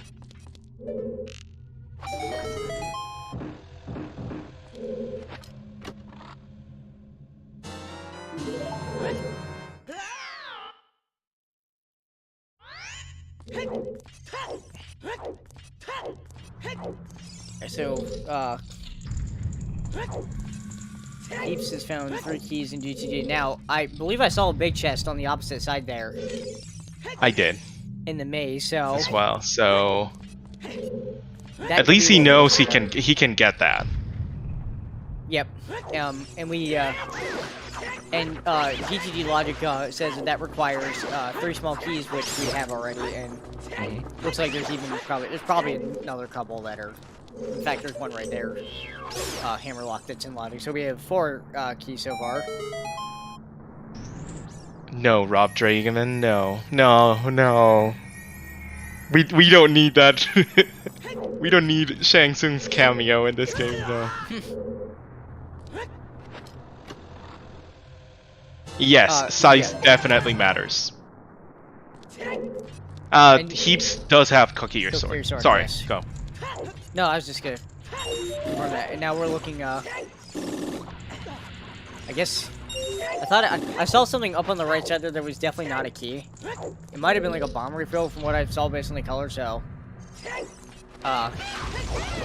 nothing there. We'll have to see when, Keeps peeks the right side if there's like a key over there to lock something, or if there's just nothing over there and something's unlocked at all, because that's certainly possible.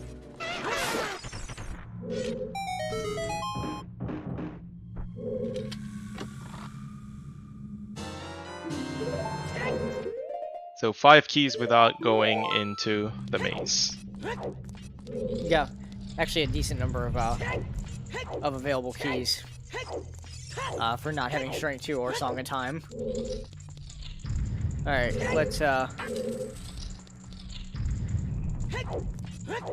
keeps going over the right side. Let's take a look. Let's see what we got here.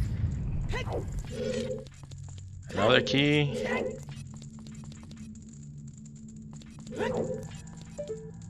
Gonna look ahead in the maze there. I see a small chest and another key there. So that would be key 5. Sorry, key 6. And there's the save scum from Heaps. Now we're gonna go in and do the left side, and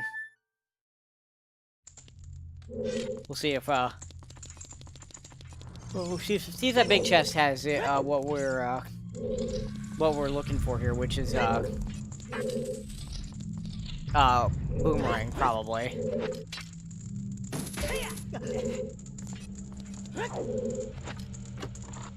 All right, let's see, big chest. No, it's didn't. Okay. So is boomerang in shadow? It's possible. Now, I'm hoping he really goes to well after Deku. The prescription. Yeah, thank you. Thank you, Wasteland Chest. Even when Wasteland Chest tries, it fails. It's amazing, but...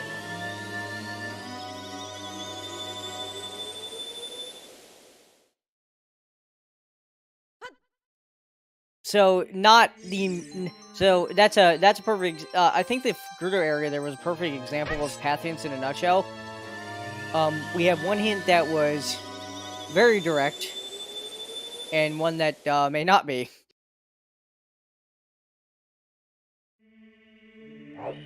We will have to see. Okay, I'm curious because Heaps went child and then immediately turned around and went adult. So I wonder what he forgot or was wanting to do. Not sure. Oh, setting up time of day. I was gonna say maybe this is the setting up night Dompe into well then. He's setting up time of day for sure. Is there anything else he would just warp towards? Yeah, okay, that's exactly what this is. You know what? No, that's fair because at this point we have not found Sun Song and have no idea where it is. So, in Heaps' mind, since he's going by child right now, if he's gonna do Dompe digging, this would be the time to do it.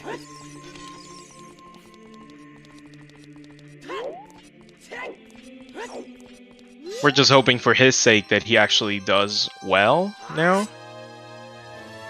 Because that would be a fully completable Shadow Temple for him once he goes back adult. Yeah, because I could see him, like, he's obviously going to, and he's also going to get Richard here as well, of course, because it's... No, I can't forget about that as well. But he might do he might play Nocturne at that point and then do Dompe digging, but then he could immediately save quit from there instead of doing well and do Deku. Mm-hmm. Which is another possibility. I think the aggressive play is to just go Deku. Because for all he knows, the magic could be in Deku. See, I'm sorry. I'm trying. I know we're looking at this through the lens of we know magic's in the well, but my brain is like, the aggressive plays doing the medallion dungeon. That's normally that would be the sensible play.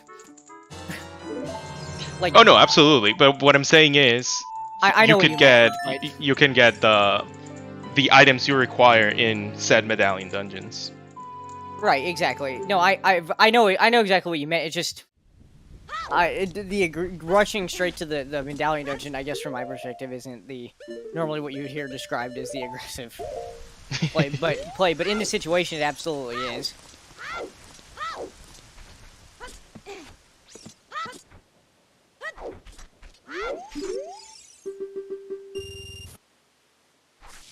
So, Kirkq now getting his Kokiri sword. Oh, he's walking out. Okay, he's gonna do it. Alright, you know what? Fair enough.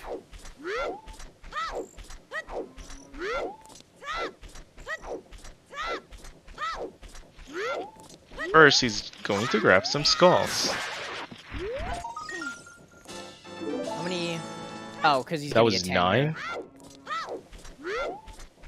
Yeah, he's gonna get 10 here. That's why he was grabbing skulls real quick.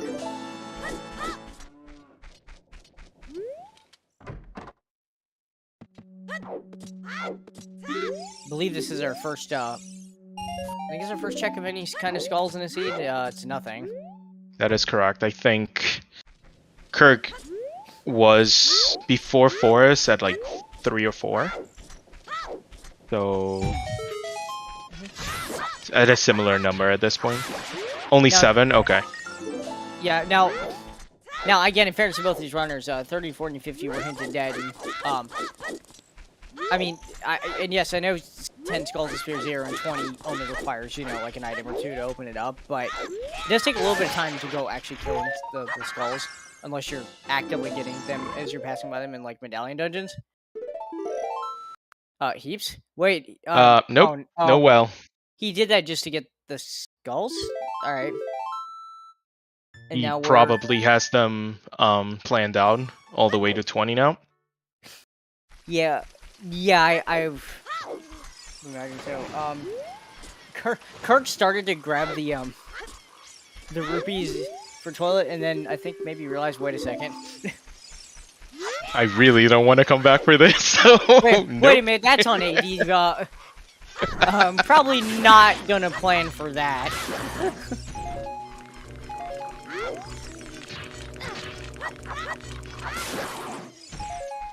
I mean, to be fair, Weasel, he doesn't need time of day for the well or anything. He did Dompe digging, which was the priority. Yeah, with the time of day. he said the time of day to do Dompe. He did not have to do well right there. It's just that with each passing check, that we don't find magic, I'm getting a little. I'm kind of hoping he goes there.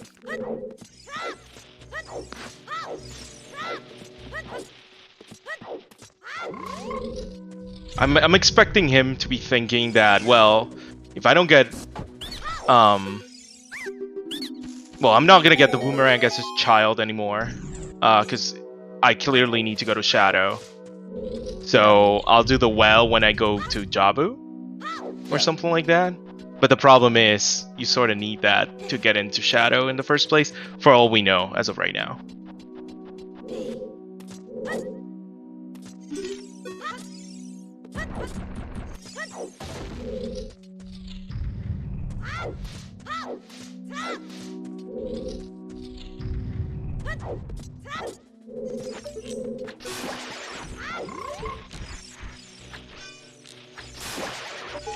Yeah, so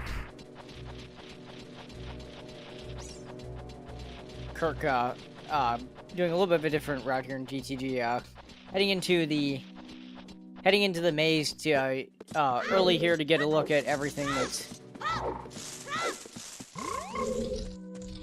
that's around, and now he's gonna pop into the left side here. He's actually gonna get his dins before actually going to the left side of GTG at all.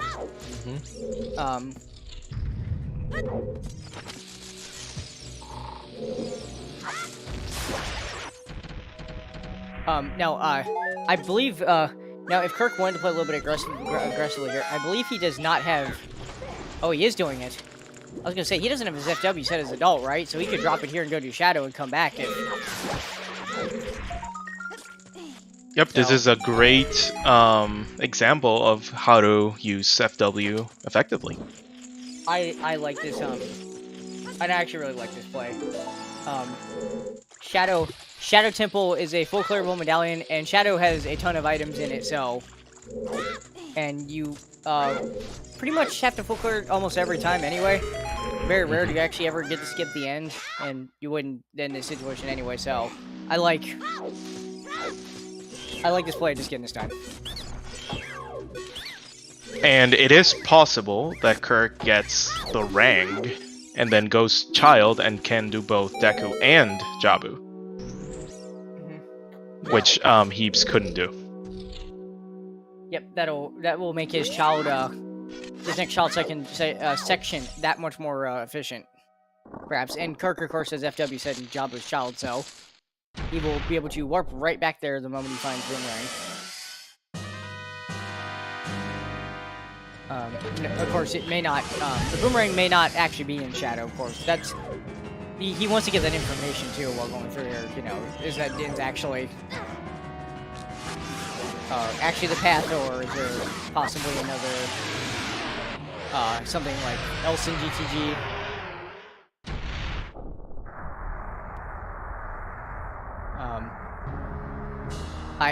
I do want to mention, and again, I hate to almost bring this up because it gets really complicated to explain.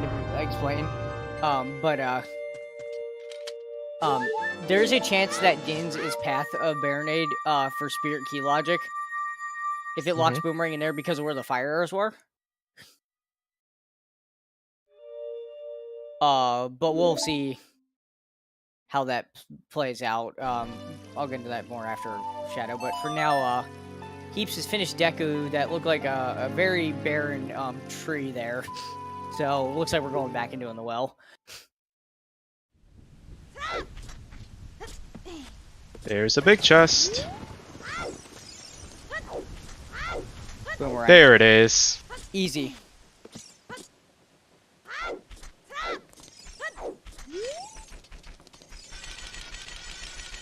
So Kirk's next child section is really going to be very efficient.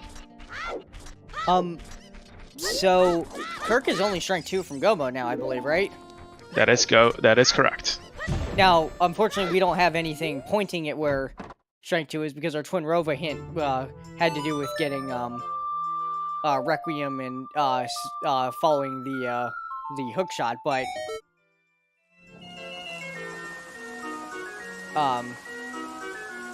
yeah, that's a very, very good very good for Kirkq there in this bench. Chad, yeah, if he gets if strength 2 happens to be deeper in shadow, he'll be able to go mode all that stuff is when he goes by child. And yeah, we're getting Everybody cast your bet. Where is that strength 2?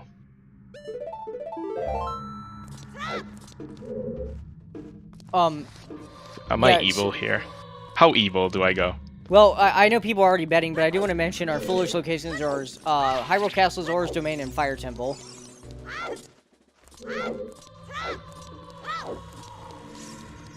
I'm not gonna go that evil.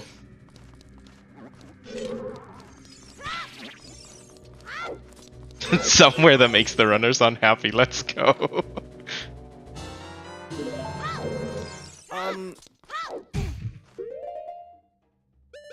Also, I should mention, folks betting anything Song of Time locked. That's not going to be the case. Because Song of Time is strength 3 locked. It is. Because it locks the long shot. So we are not going to get Song of Time. Oh, and did Heaps pick up that magic and he's leaving? He's doing the exact same play that Kirkq did in GTG. Correct. I mean, it's aggressive, but we know it's actually the correct play here. I am not sure if he grabbed the VGS, but if I recall correctly, those were the only 2 things in the well. I believe so. But even if he didn't, it's not something that's going to lock him out of anything. Oh yeah, right. I'm sorry. Ice arrows were also there. Yeah, my bad. You're absolutely right. But yeah, someone asked in chat, into fire? No, Fire Temple is hinted foolish, so we will not be seeing Stone Fire at all in the seed.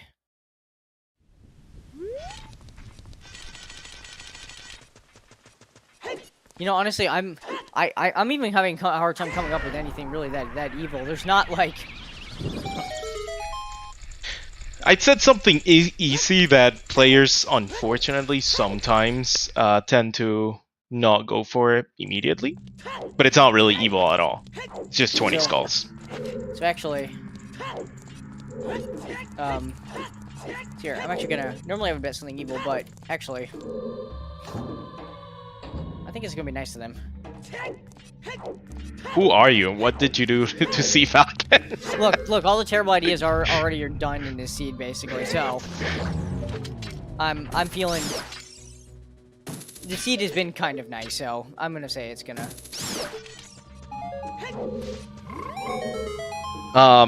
unfortunately, Skull Mask, we got a hint that it's a heart container. Yep, so it's not on Skull Mask.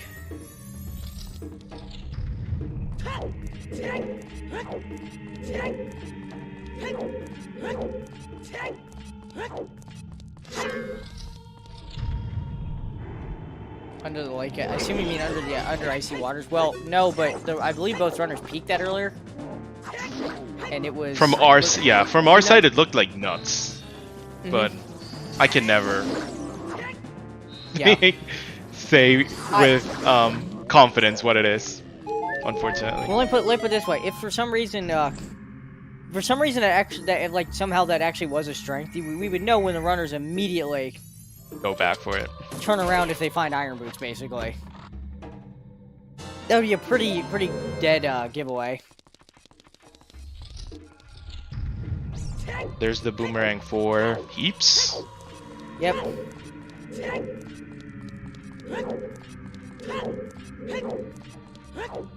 So.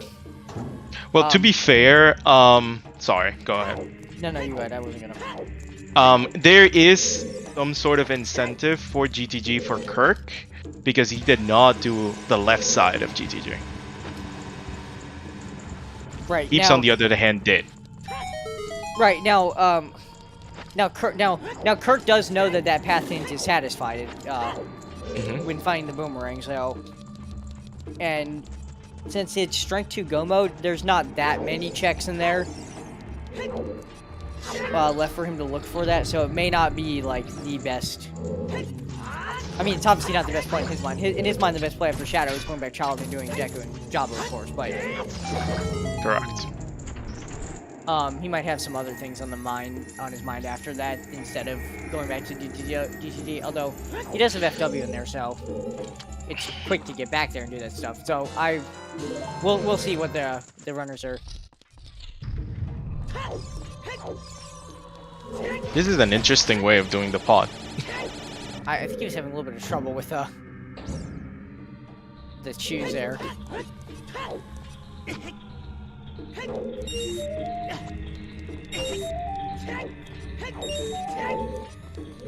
But yeah,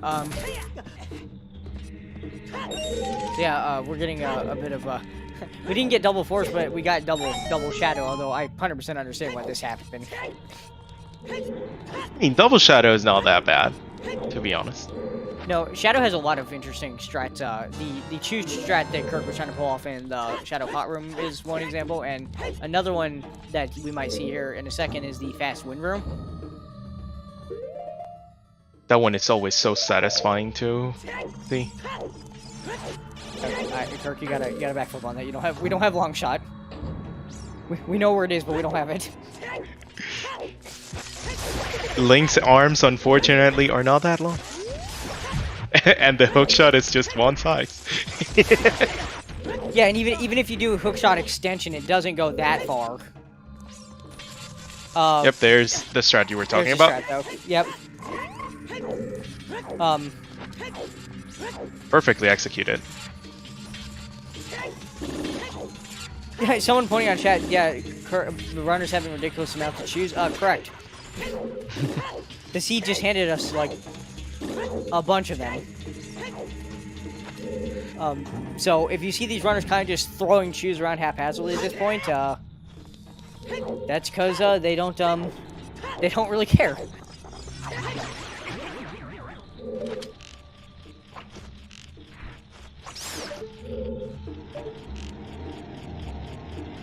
Strength 2 can be in Shadow.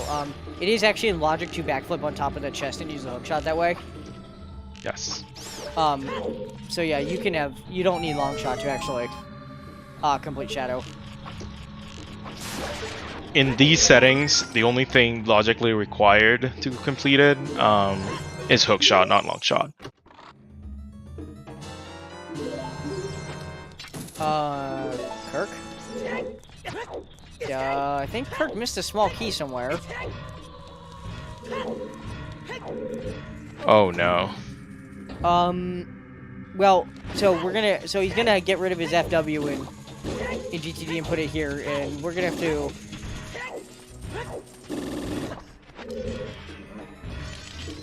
We're gonna have to go look for it. I'm gonna be honest.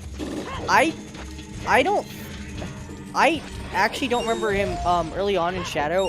Heaps went into the first Silver Rupee room, and I think there's a key there. I don't remember him walking in there. Chat's saying it might have been the Crusher room, but I swear... In the Crusher room, I did not see him peek the lower one. The one that Heaps is literally in front. Oh, it was a small chest. Okay. Okay, maybe he did see that. Yeah, I'm not sure he did this. Oh, he did and didn't pick up the chest? Oh yeah, the chest is closed. Yeah. Oh okay, no. Correction. Yeah, he did go in here. He didn't open the chest. Well, okay. You know what? He remembered really, really quickly though. So I mean that hurt a little bit, but not. That could have been much worse. And to be honest, for his sake, getting rid of that FW to some extent eliminates the going back to GTG in the back of your mind because it's not as accessible anymore, time-wise. And we know that that is a good decision to not go back. So Yeah, that might actually save him a couple minutes. Yeah, that might save him if that was was on his mind at some point. It is a blessing in disguise, yes. I mean, I'm not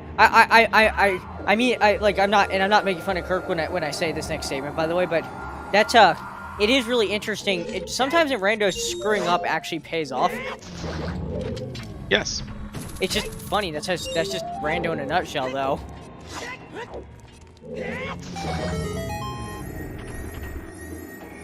Well, yeah. Hopefully, he's not too tilted by leaving that behind, though. I know he's probably frustrated that he did that, but you know, if you're in a race like this, you just gotta calm yourself back down and remember, it's not over yet.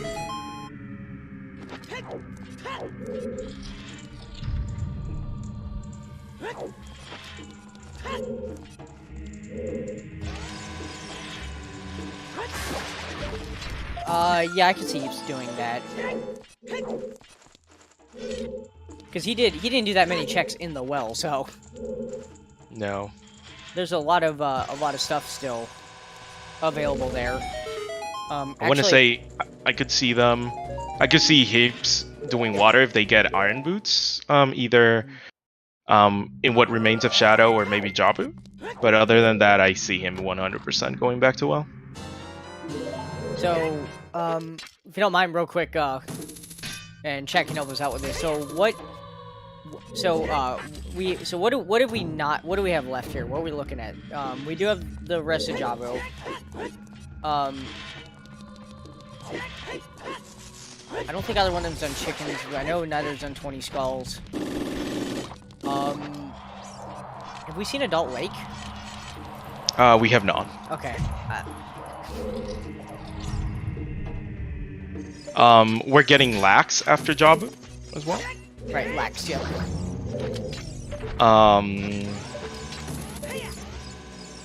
And I'm just saying what's available right now. So obviously we haven't seen water, but we would have to find irons on one of those. Correct. Other checks first. So, I guess in reality, from our perspective, there isn't that much left.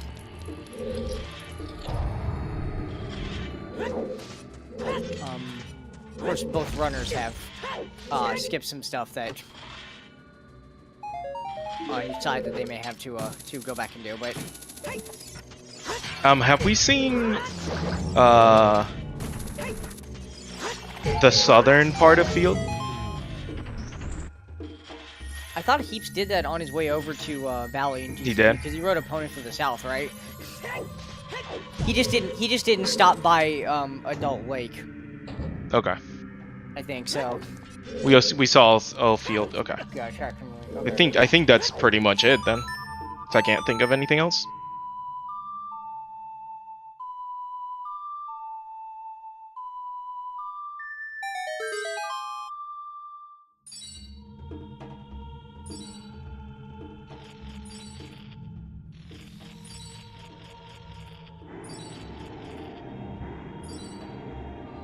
So we've made it all the way to Bongo. Have not seen anything.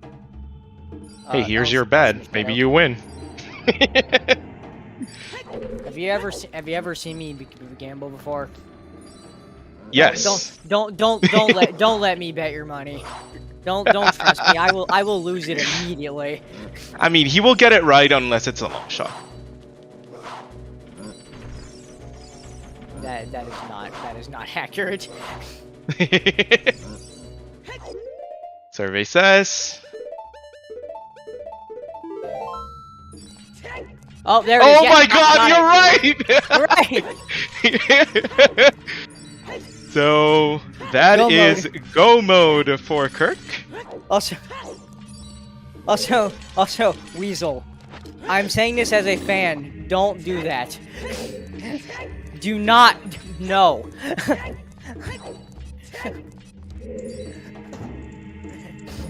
The plan. No log.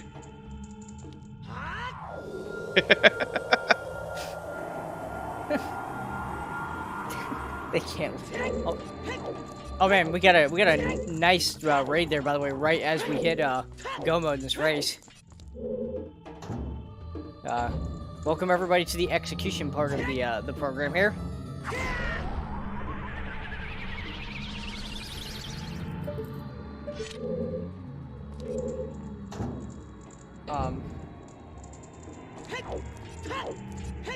I don't actually, honestly, I actually don't know which runner's ahead because, Heaps has done Deku, but he full cleared Deku. Right. Well, and Kirkq has done part of Jabu that Heaps has not done that they don't have to do. But also, yeah, Kirkq will be able to go mode Deku, and with Din's Fire, if y'all, I'm sure most people have seen it, but if y'all never seen a go mode Deku before, I would recommend not blinking.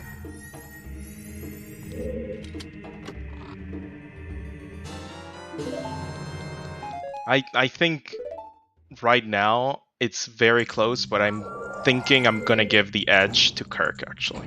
I feel like Kirkq is slightly, but very slightly. Yeah, I know. It's not close enough for me to declare a winner at this point. Just because go mode Deku is ridiculously fast. Also, yeah, the fact that we're in go mode, we saw a big chest drop in the compass chest in Spirit, so everybody. Strength 3. Yeah, it's probably strength 3. That was probably strength 3, but. And yeah, we did not get a key there on adult side, so Child Spirit required not only for the hook shot, but also the small key.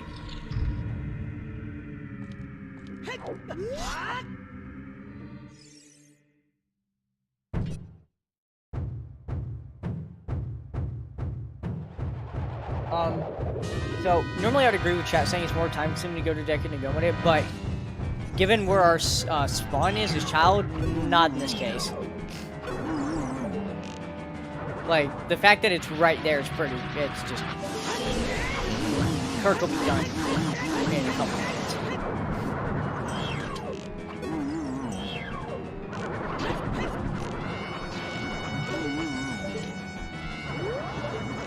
Yes, they both did Child Spirit, so... Yep, they both have got that, they both have got that, that hook shot in the small key from there, so...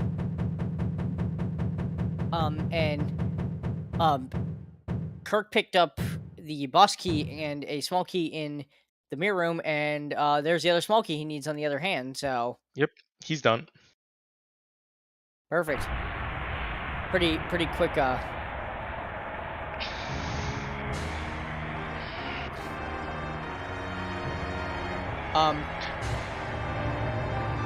Well, going to domain won't be that hard because of Serenade and the scale, but he still needs to go there, yeah.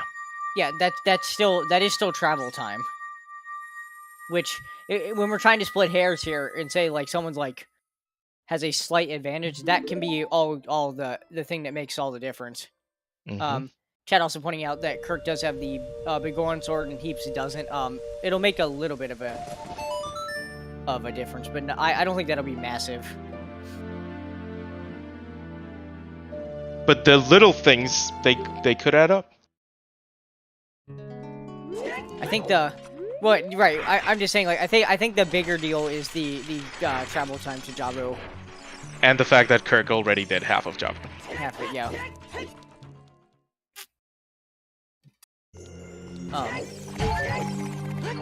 Heaps now is going to enter Spirit right as Kirkq has gotten to the top.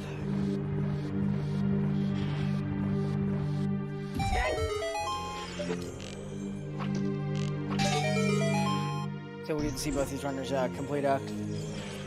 And yes, Kirkq did set FW in Jabu as Child. Mm-hmm. So as soon as I imagine he'll do Deku and then probably FW right back in there. Or am I do the other way around? It doesn't really matter. Just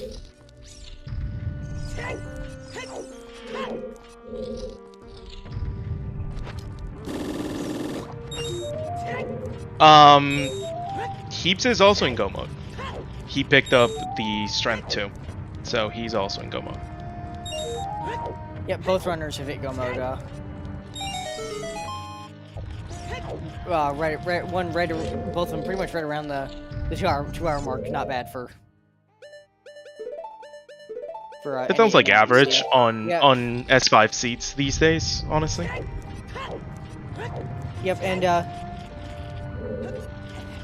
yeah, I know we're a little late on that, but yes, happy 2 hours to everybody. Because they both kind of go more at times when we're talking about that. Make sure, once again, please to give our runners a follow, Kirkq and DocHeaps. They've been doing an amazing job running through the seed. Our trackers, Mighty Mouse and Shenok, again, they're the ones doing the work here. Making sure to keep everyone up to date on what the runners have. And also a shout out to, I want to give an additional shout out to Cemetery, who is our restreamer today. And Baseball, who is our wrist monitor. Again, thanks shoutouts to Cemetery, not only for restreaming, but also the puns. They've been top notch. They kept anything that kept us entertained through those Forge Temples, I am appreciative of. So, thank you. And this may or may not be my way of trying to get back to the list. That's all I'm gonna say.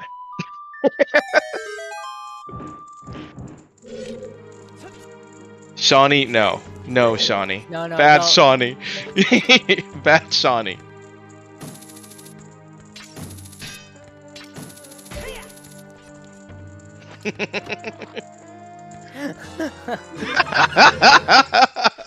Thank you.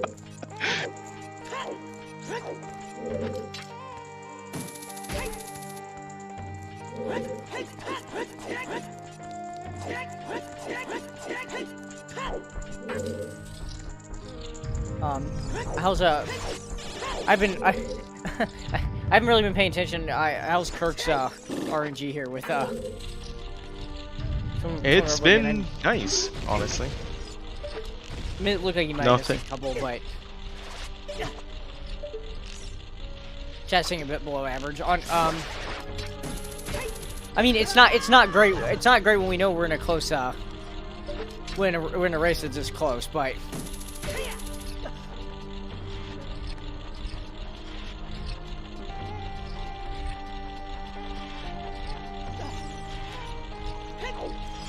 Johnny, no.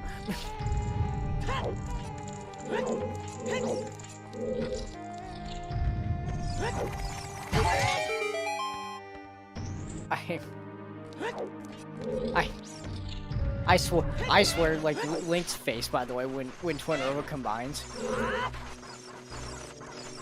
like, that's what you do.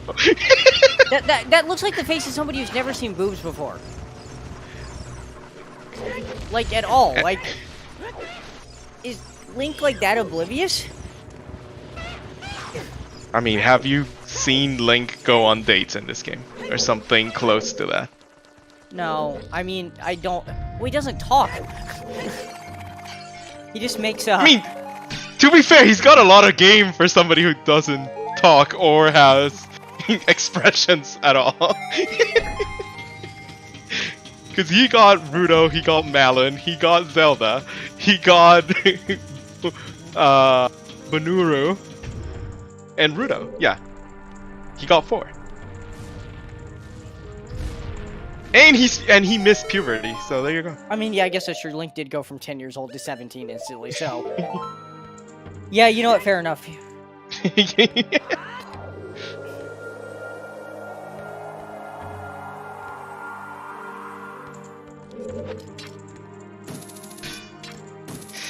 All right, we are getting our we just got our Sun Song, by the way, from being Spirit Temple. Cool. Rush me that grave. Little late for that.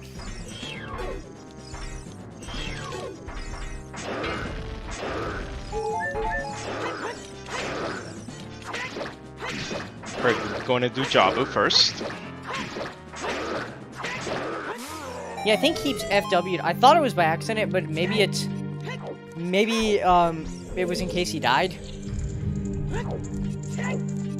It's possible. I think he still has the fairy, though. But I want to say he's saving that fairy for the Iron Knuckles in Ganon's Castle, potentially.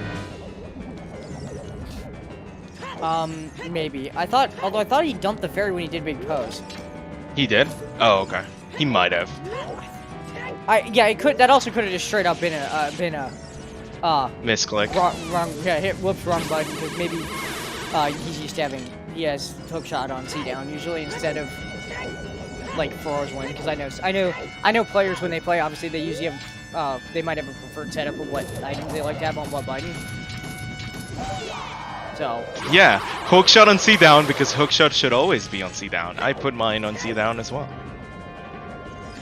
well, I mean I don't do it just because it always should be on C down, but literally for me personally playing on a game controller, I find it easier to actually do hookshot extension if it's on C down.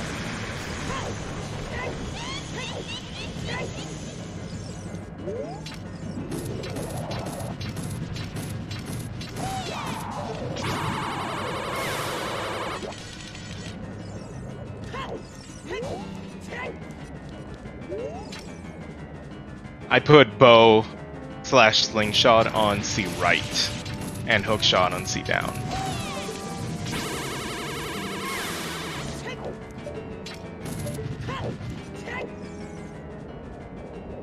No, Jay, just no.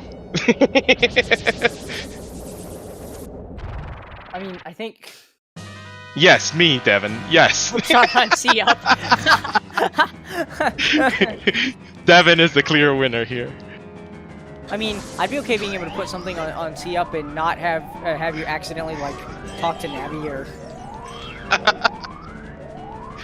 you wouldn't be able to look up either. But you know what? We can deal with that.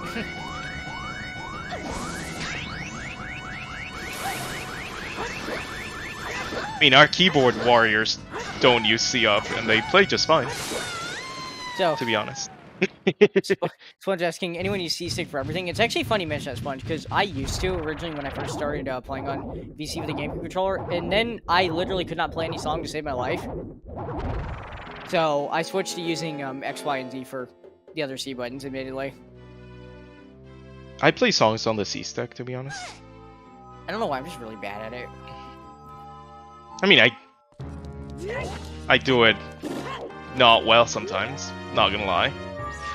On some seats, I jokingly say that I seem to recall a cola race that Void set up a countdown, well, a count on how many times he played the wrong songs or played the song wrong. I think I need one of those, but still. You know, funny thing is, if I remember correctly, I was there commentating that match, and I almost felt bad in a way that the counter was there, and I was laughing because I know that if I had that counter on the screen for me, it'd probably be double. I mean, he got to like 6 or 7, I remember. Like, songs in this game are impossible, so... I mean, they are one of the hardest bosses in the game, yes. Yep, right up there with King Dodongo. And the ice keys is in ice. On Oko. Well, no, but actually, screw those guys. We don't talk about them. No, those ice keys are actually annoying.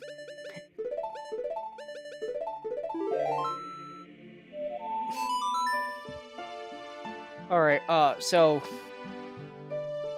based on this, Heaps would need to do the entirety of Jabu in the same time Kirkq does Go Mode Deku.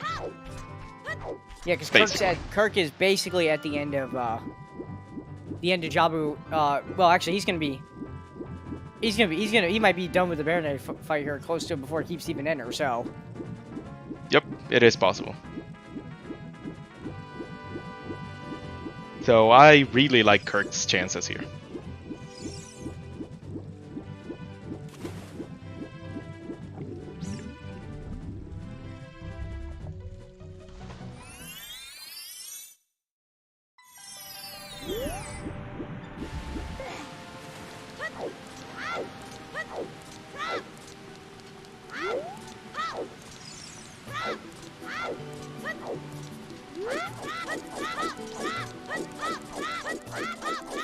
so here we go. Kirkq doing the Baronade fight. A boss that can that if you do it correctly like that is very quick and very satisfying to kill. If you miss one of those boomerang throws, though, it can get out of control in a hurry.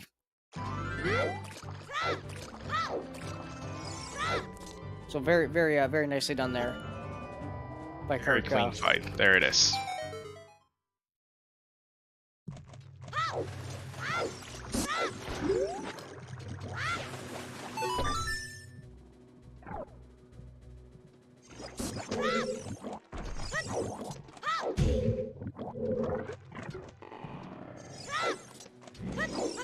All right, we're one runner out of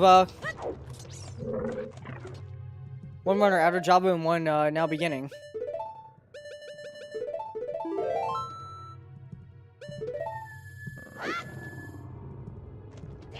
Chat, this would be a good time to start posting your questions for the runners in case they decide to join us for an interview.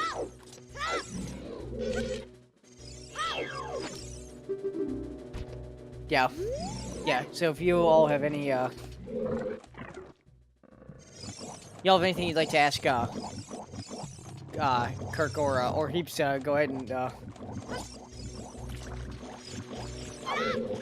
ahead and lay it on us, and we will make sure to ask them afterwards.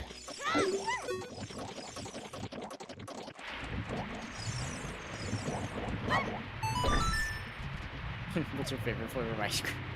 Oh no. If you want a funny answer, ask Keeps what his perfect date is. Please. Oh boy.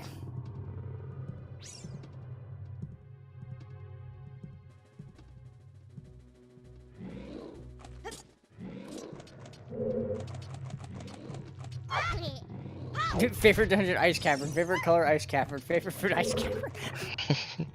There, done. All right.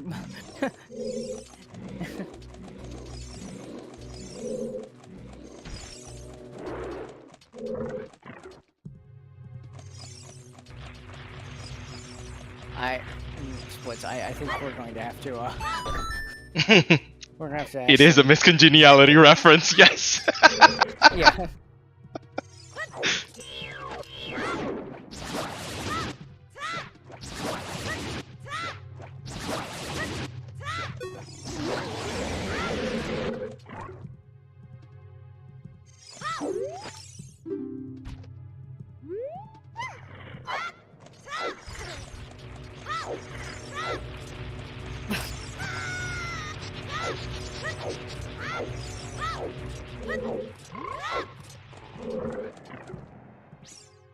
Oh man. Okay. So yeah, that's how fast Gomo Deku is.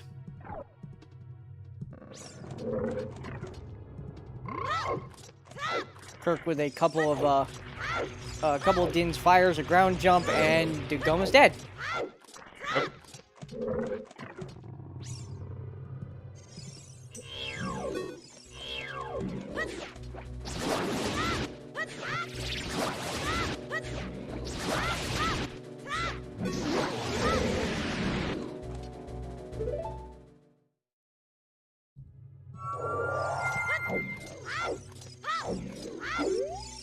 All right.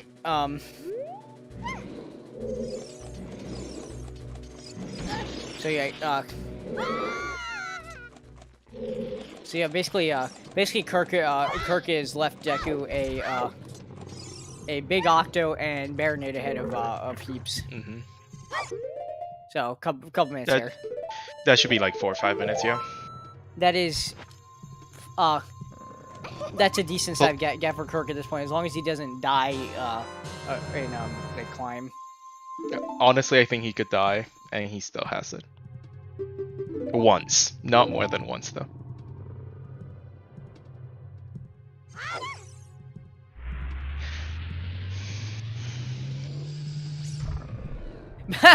Oh my god, yes. Wait. Go get the hook shot. Yeah, wait, go get your long shot before going to Ganon's place. Yes, do that during a tournament race. That's a great idea. Wait, actually, well, that's unfortunate for the folks that are for the strength on Bongo, because the folks that bet Lax could have actually won that bet. They could have, yeah. But they found the one on Bongo first. Oh man. Yeah, that hint.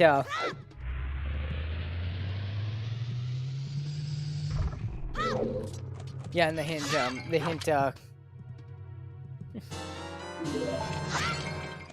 The hint about the first hook shot. Yeah, that makes a little more sense given that. Well, I mean, I guess we kind of knew that because the strength on Bongo was kind of hook shot lock, so. Just a little bit.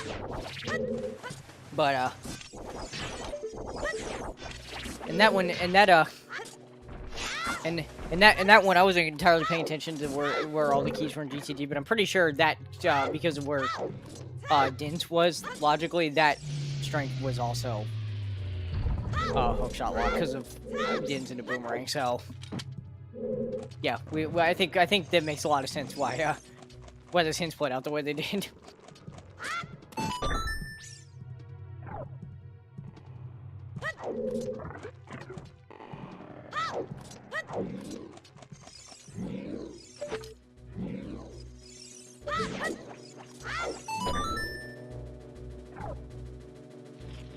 Nice. What do you think that chest has?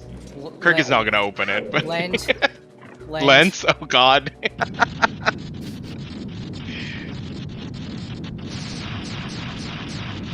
Actually, to be fair though, neither the runner. Oh yeah, it could be. I see a bet. Oh, iron boots.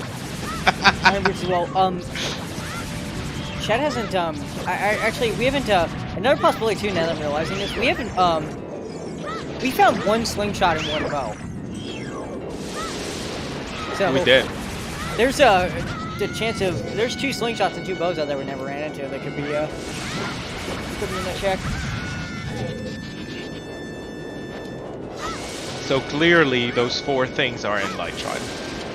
Clearly. Yeah, that's vicious and Spirit could have lost one, but yeah, Light Trial could have the rest of the stuff, yeah. Like, there's a lot of possibilities of,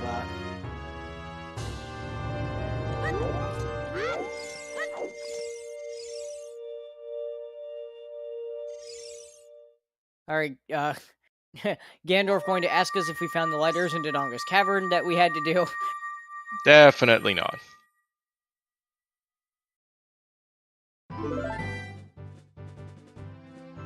Oh no. No. I mean, Sam, you're more than welcome. Sam, you're more than welcome to, when we're about to sign off to advertise that match and all the other ones, Oh no! Oh boy, Kirk just got yeeted.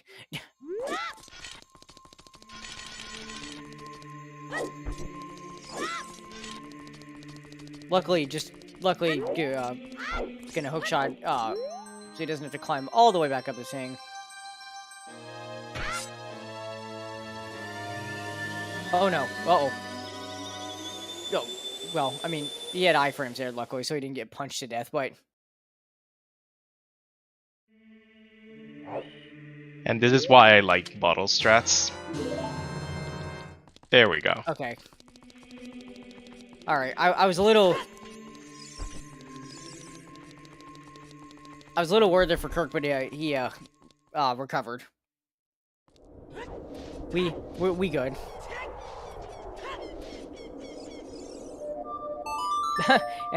I gotta say this real quick. Yeah, everyone in chat that was sweating watching Kirk there. How do you think he felt?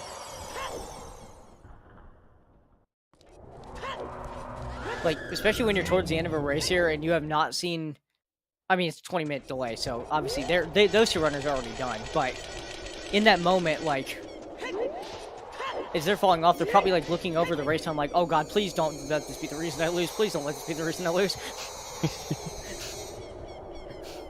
We have seen races that are decided by that. Unfortunately. I seem to recall one of Marco's and Bono's races in season 3. Yeah, I believe. Yeah, I believe that did happen in that race, and there's been, there's been many examples of, little tiny things here or there at the end, making the difference like that. Well, and you know how runners are when they're competitive, like especially towards the end, like every time they make like even the smallest mistake, they act like it just lost them an hour. I mean, because you don't know where the other person is. I can understand that the anxiety is just through the roof.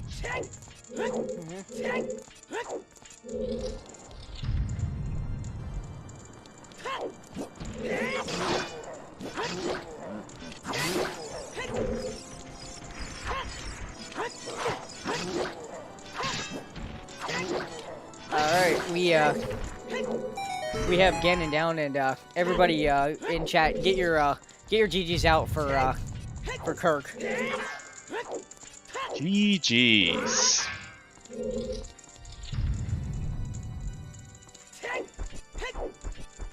And I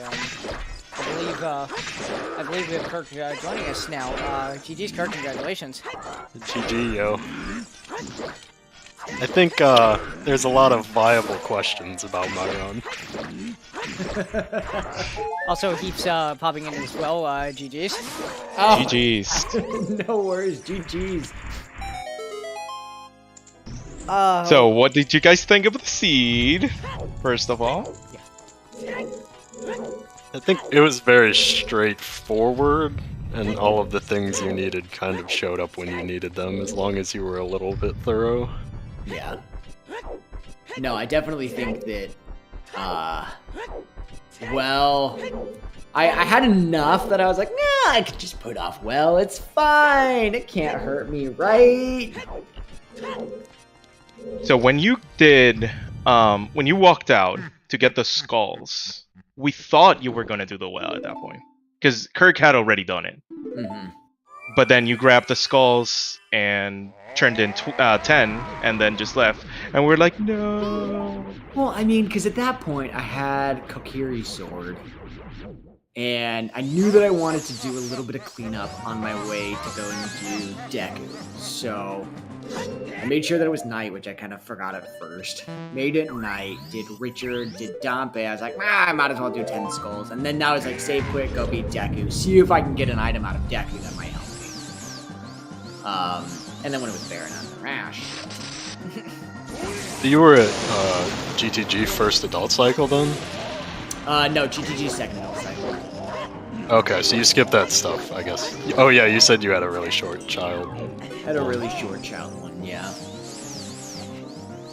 Just because I had enough to go back and go. I just wanted to grab some songs. So I had a very condensed child one. Yeah. Just right back into adult 2.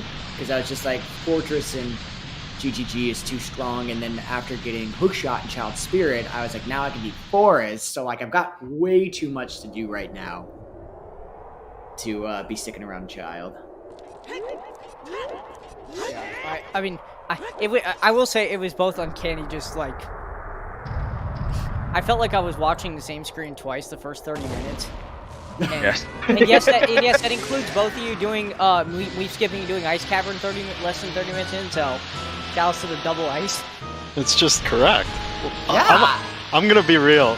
Even if I didn't get that hint, I was going to ice. Oh, really? See, you're bolder than I am. I only went because I had the hint bottles yell. I was like, fine. Ice every time. And then the Frogs 1 hint was super nice, because then I knew that I could just do River as adult, and it was just done. I was just like, it's done, it's over with. So, yeah. Oh, go for it. No, I was gonna say is yeah, you two. I was gonna say you two said the same for the first tournaments, and then when you both went, when Child was kind of where the divergence started a little bit. Yeah, that's when Kirkq ended up doing well and finding that magic. And Yeah. you said you had the shorter Child, and then you went.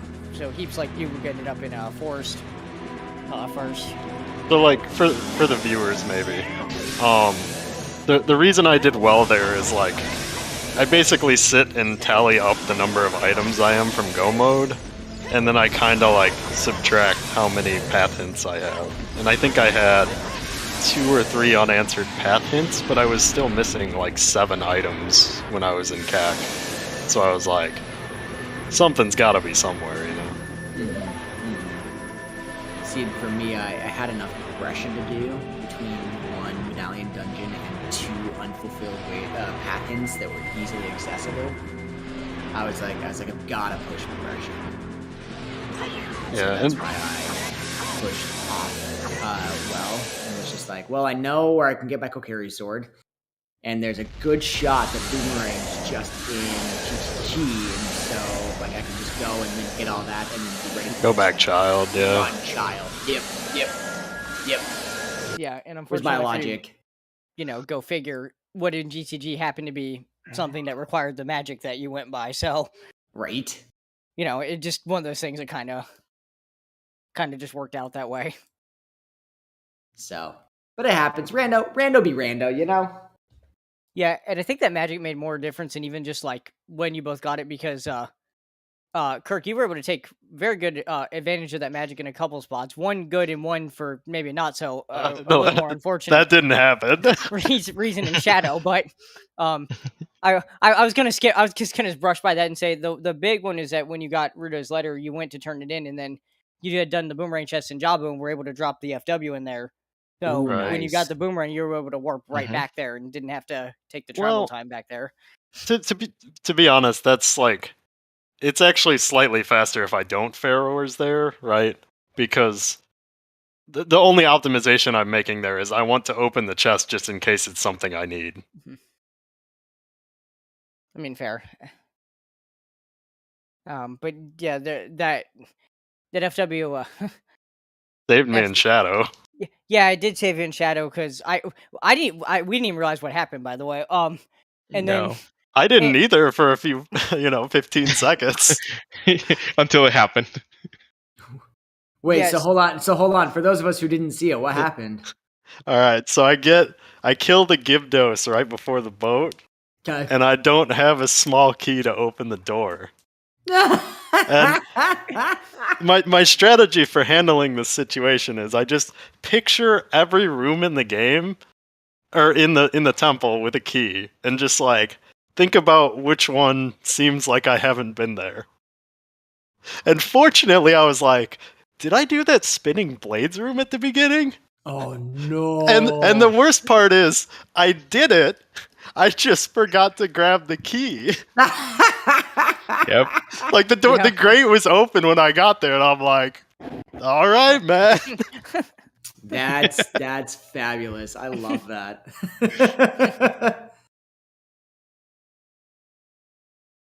To be fair, if the Strength 2 hadn't been on Bungo,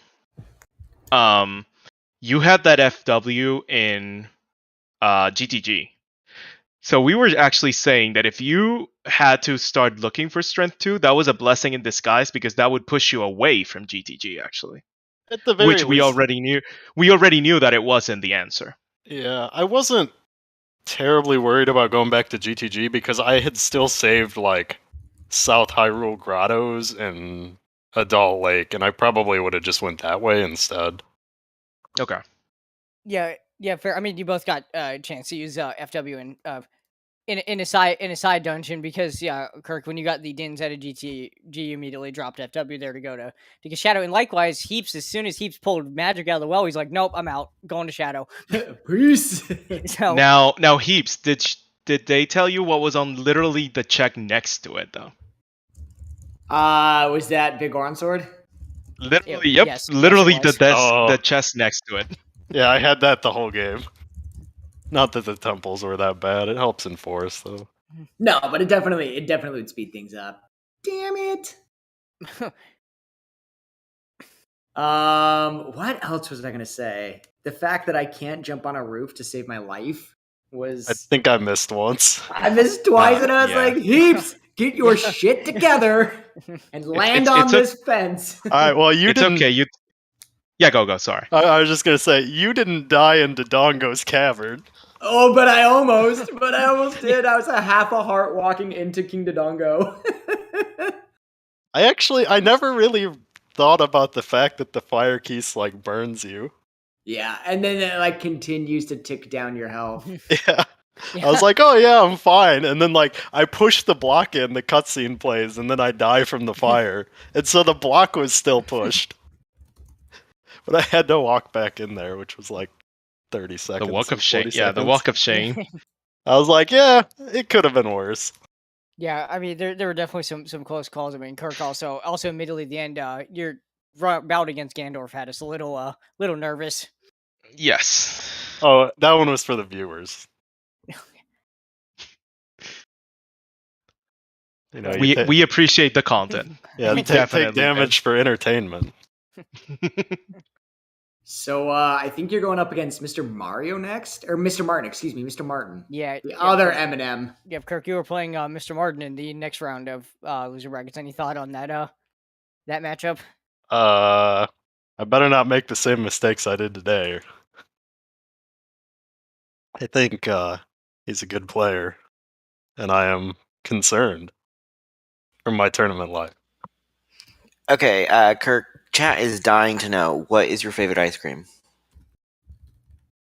If this is a joke, I don't No, know the they are correct literally answer. asking what a runner's I mean- favorite ice cream is. I like mint chocolate chip. It's pretty good. That's a Not pretty good like the choice. peppermint, like the sweet mint or whatever it's called.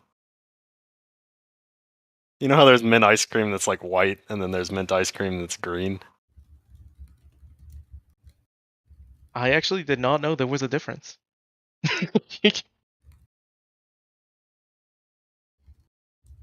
I don't know the technical difference. But what about you, Doc? Oh, I already posted in chat. I am an old man who likes pralines and caramel. And that is why we play OOT together. Thank you. Please, you keep your comments to yourself. Yeah. It might be a sign we need to wrap it up so we can let these two fight. I mean, talk. I mean, I'll probably join them, but anyway. I know, right? So, thanks again. I should give a shout out to our two amazing runners, Kirkq and DocHeaps. Very close race. Shout out to our two commentators, C Falcon and the person that's still not back on the list yet. Splits happens. Maybe I'll be nice to tomorrow, Split, and put you back on the list. Shout out to our two amazing trackers, Mighty Mouse and Shannock5902, our race mod baseball, or this isn't baseball in Twitch chat. Tomorrow morning Eastern time at 11:20, we will have another season 5 race, losers bracket round 2, Kevin 818 versus Why You So Epic, and that is going to be a wonderful combination of cemetery and baseball again. So prepare to be punned.